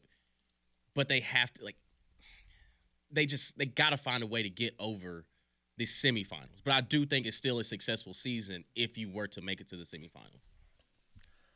Bear? I hate to say this, but I think it's win it all. Really? Because that's the only successful season? Because I think if they do what they've done the last few years with all the hype, with Arch finally ascending and it's finally his time, and if they just make the semis again, I don't think that they're going to think that's enough. So originally I was going to say they got to make the national championship game because I think that would be enough. But also they get there and lose, it's going to be tough for them to look back and be like, that actually was a good year. Like, we did all this stuff and we made the national championship game. I don't think that enough. I mean, we talk about A&M fans being delusional. And I think Texas fans heading into this year with everything that's been building, I think they're going to be hard pressed to feel successful about anything short of a natty. It's hard to push back on that. I still have a hard time saying the only successful season is a natty. I'm never going to be a guy that does that. Like a couple years ago when Bryce Young was on the show and he's like, last year was a failure because we lost in the national championship game. I don't ever align with that. I appreciate the sentiment, but that to me is putting the expectations and the pressure way too high. And I think that can times hurt you a bit. I think semifinals are bust. Like I think semifinals, I can get on board with that. You should be better this year than you were 2 years ago. Should be better this year than you were last year. You would hope. I don't know if that's the case. They have to replace some key pieces. Offensive line's a question. Interior defensive line's a question. Have some relatively inexperienced wide receivers, but I think that's going to be a position of strength. Arch Maney's inexperience should be good. I mean, I think there's a lot of things to like about the Longhorns this year. I love what they have. You know what? I'm going to take it one step further. I think getting to the top 4, beating Georgia. Like that to me is big. Georgia got you twice last year. And you had a better team than Georgia. You had a better roster than Georgia. And they got you twice. I think just showing you're rugged enough to go and play a blue-collar team that's going to try to fight you in the trenches, go and do that, man. Because you know it's in there. You know they can do it. It just last year, for whatever reason, man, they didn't play well against the Dogs. So I'm kind of thinking beat the Dogs in Athens and make it to the Final Four. That's success. Can we get on board with that? I'm willing to say that. I just don't know if Texas fans will say that. Right. I think they think, at bare minimum, it's got to be top 2. Yeah. For at least to be considered a success. But I think at that point, like, if you're good enough to make to that 2 and you lose, like, I think it's going to be even 10 years down the line, they would be like, oh, like, we were good enough to make it. I could see them having that Bryce Young thought of, like, it wasn't success, like, we were right there and we were good enough to do it. So, I mean, that's why I just went ahead and said it, because I think for them, anything less is going to be viewed not as a success. But also in a lot of their minds, there's no space in between success and failure. Where most everyone out there, yes, there absolutely is, but it feels like for Texas, there's not. I think Texas has the highest expectations, and probably should, right? Probably should this year. So I'm going to put the level of success at the highest. I think taking a step back from what was accomplished the last 2 years would be a disappointment. Yeah. So I think making the semis at the very least is great, but I think being able to win those games that are absolute bona fide dogfights would be huge. Beating Ohio State week 1 is huge too. I mean, that would be massive. You can go and do that. That'd be huge. But man, it's week 1. You know, it's a lot of pressure in week 1 to be operating at full tilt on the road in a hostile environment against a super talented team. But then again, I think Texas is up to the task. So we shall see. I'm very much looking forward to it and hoping that everything works out for the Longhorns this year. I think they got a chance to have a really special year, and if they win it all, I'm not sure anyone would be all that surprised. All right, moving on. Final team, Vandy. We'll be quick here. Boys, where are we going? I mean, I still think just make it to a bowl game because, you know, y'all – yeah, you knocked off number 1 team in Alabama, but there was also a loss to Georgia State thrown in there for the season last year. You win the team, you beat the teams that you're supposed to beat, and you find yourself in a bowl game. Listen, I still don't have the highest of expectations for Vandy, but you make it to a bowl game, you are good. To me, like I said with South Carolina, repeat last year. Even if it's wins and losses, whatever you do, even if you drop Georgia State, if you show that in back-to-back years you can take Vanderbilt bowling, that to me is a successful year. So just replicate what you did last year. It'd be nice if you could swap out some wins and losses. Okay, yeah, fine. Yeah, avenge your your Georgia State loss. But you know, if you happen to lose Virginia Tech, but then get South Carolina, or maybe get Texas, or something like that. Okay, yeah, it's absolutely successful. But if you replicate what last year absolutely was a successful season. Do it again, just to show that all right, like you really do belong in this league. Like Pavia not only is that dog, but Clark Lee is the right man to helm Vanderbilt. I think bowl is the expectation now. You know, I know that's crazy to say. Think about how good a job Clark Lee has done that now the bowl game, success for Vandy is bowl game, right? That's amazing. It used to be like knock somebody off, win 4. I don't think that's the case anymore. I think the postseason's the expectation. And I think they can absolutely get there, assuming they stay healthy. Of course, they, more so than maybe anyone else in the league, absolutely have to stay healthy at a couple different spots. Quarterback in particular. Cannot lose Diego Pavia. Yep. He's got to be at 100% all season long. If he's not, then they're going to have a tough time. But, man, this has been a fun exercise. I mean, an hour, 40 minutes talking ball, diving in, looking at success, what the high side is, what people should be satisfied with, what the hopes are for this upcoming year. I mean, I love it. I could do shows like this all day long. I could have gone another 2 hours and just gone into every single scenario for every single one of these teams. But unfortunately, we are running out of time. You are running out of time on your HVAC system if you don't have a train. Alabama heat and humidity can be brutal, but don't let it affect your home and family. Keep them comfortable with affordable train cooling system. They've been recognized as America's most trusted brand 11 consecutive years, and they're the official cooling partner here at Jox. Find a comfort specialist near you at train.com. Or when we come back, a couple more NFL things we want to get to. A couple things that jumped out to me, some systems that jumped out to me that I think will interest you if you aren't maybe the biggest NFL fan, but maybe would like to place a wager in the next couple weeks. These are the systems you want to listen to, and I'll tell you what they are next on Mac and Cube.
Welcome back, McElroy and Cubelic.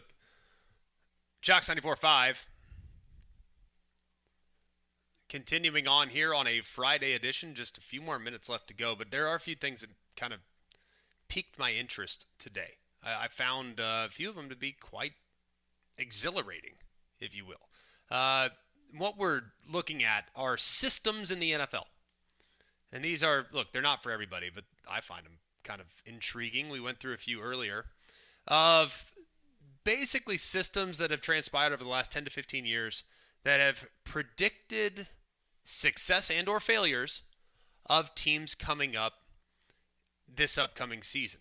One that jumped out to me, since 2001, so this is 25 years. I love a good sample size like that. You boys on board with that? Saber, I know you as a, Always. as a nerd like me. If I get 25 years of sample size, I feel good about it.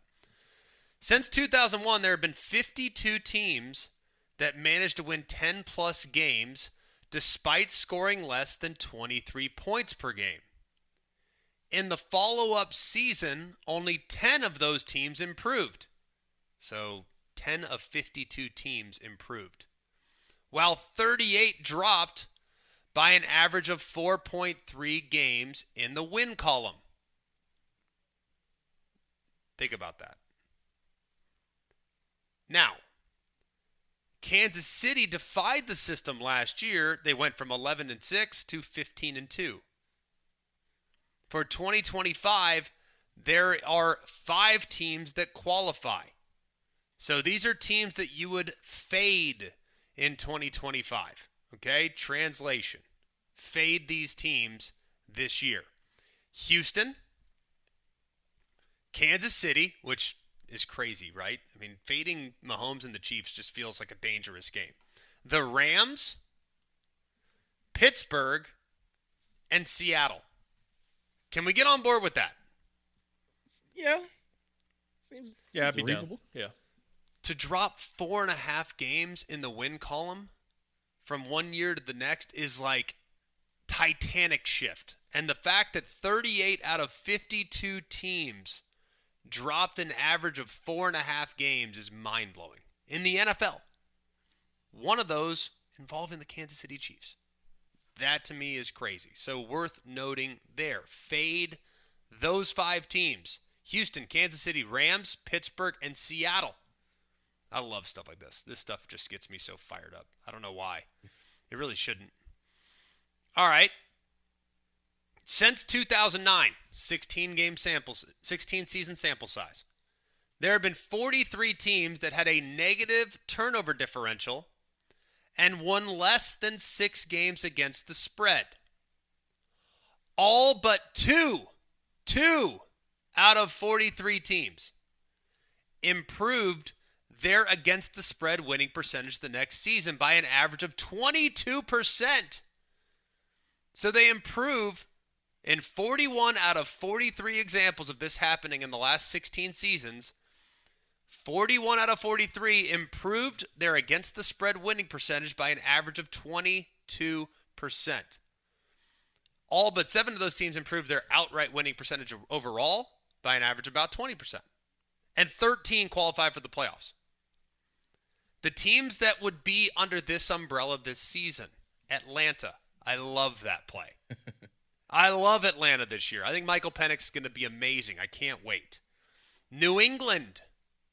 A lot of people juiced about what New England might be under Mike Vrabel in year 2 under Drake May. The New York Giants, the New York Jets. Roll the dice, if you will.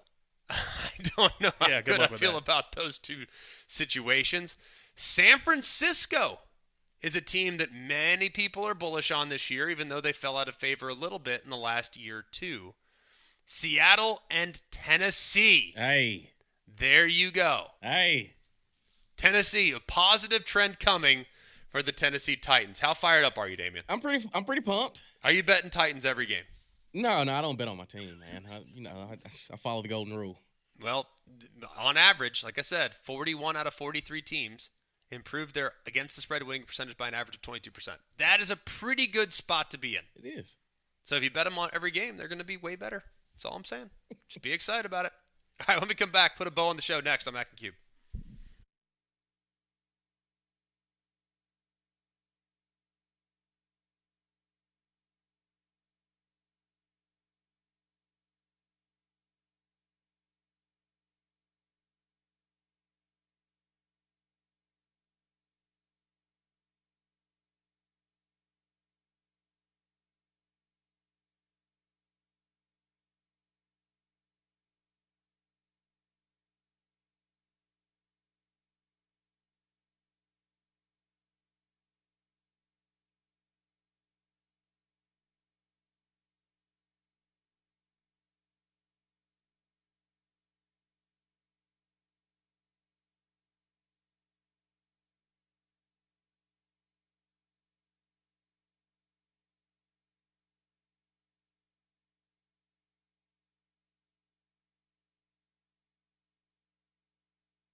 Welcome back. McElroy and Cubelic in the morning. Jox 94.5. Final segment of the show. Toss it over to three-man front here in just a minute. Before we do it every single Friday. It is the TD's Fine Furniture Super Sofa Game of the Weekend.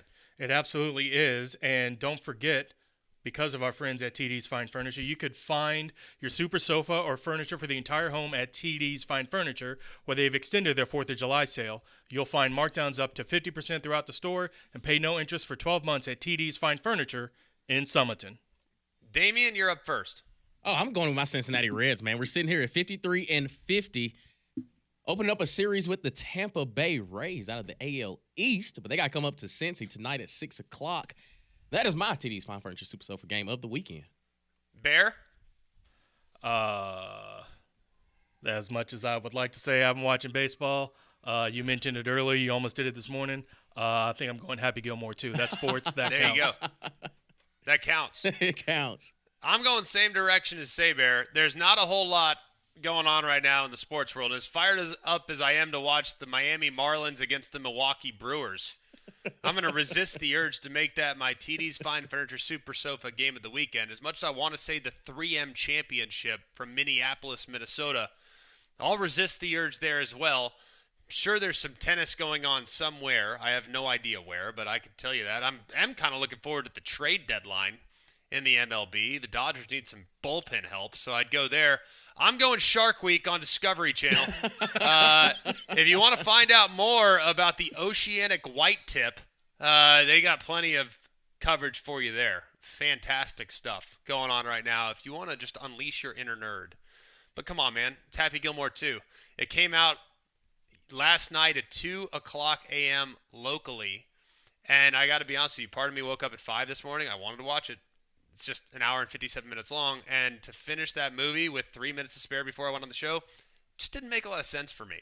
So I resisted that urge, but it should be fun. Thanks so much, Booger McFarland. Thanks to Saber and Damian. Great stuff this week, boys. Enjoyed being with you, and thanks to all of you for listening. We'll be back on Monday. Cubelic will be back. Hopefully he's well rested, but something tells me he might not be. That'll do it for us here on the week. Have a great weekend. Three-Man Front's next.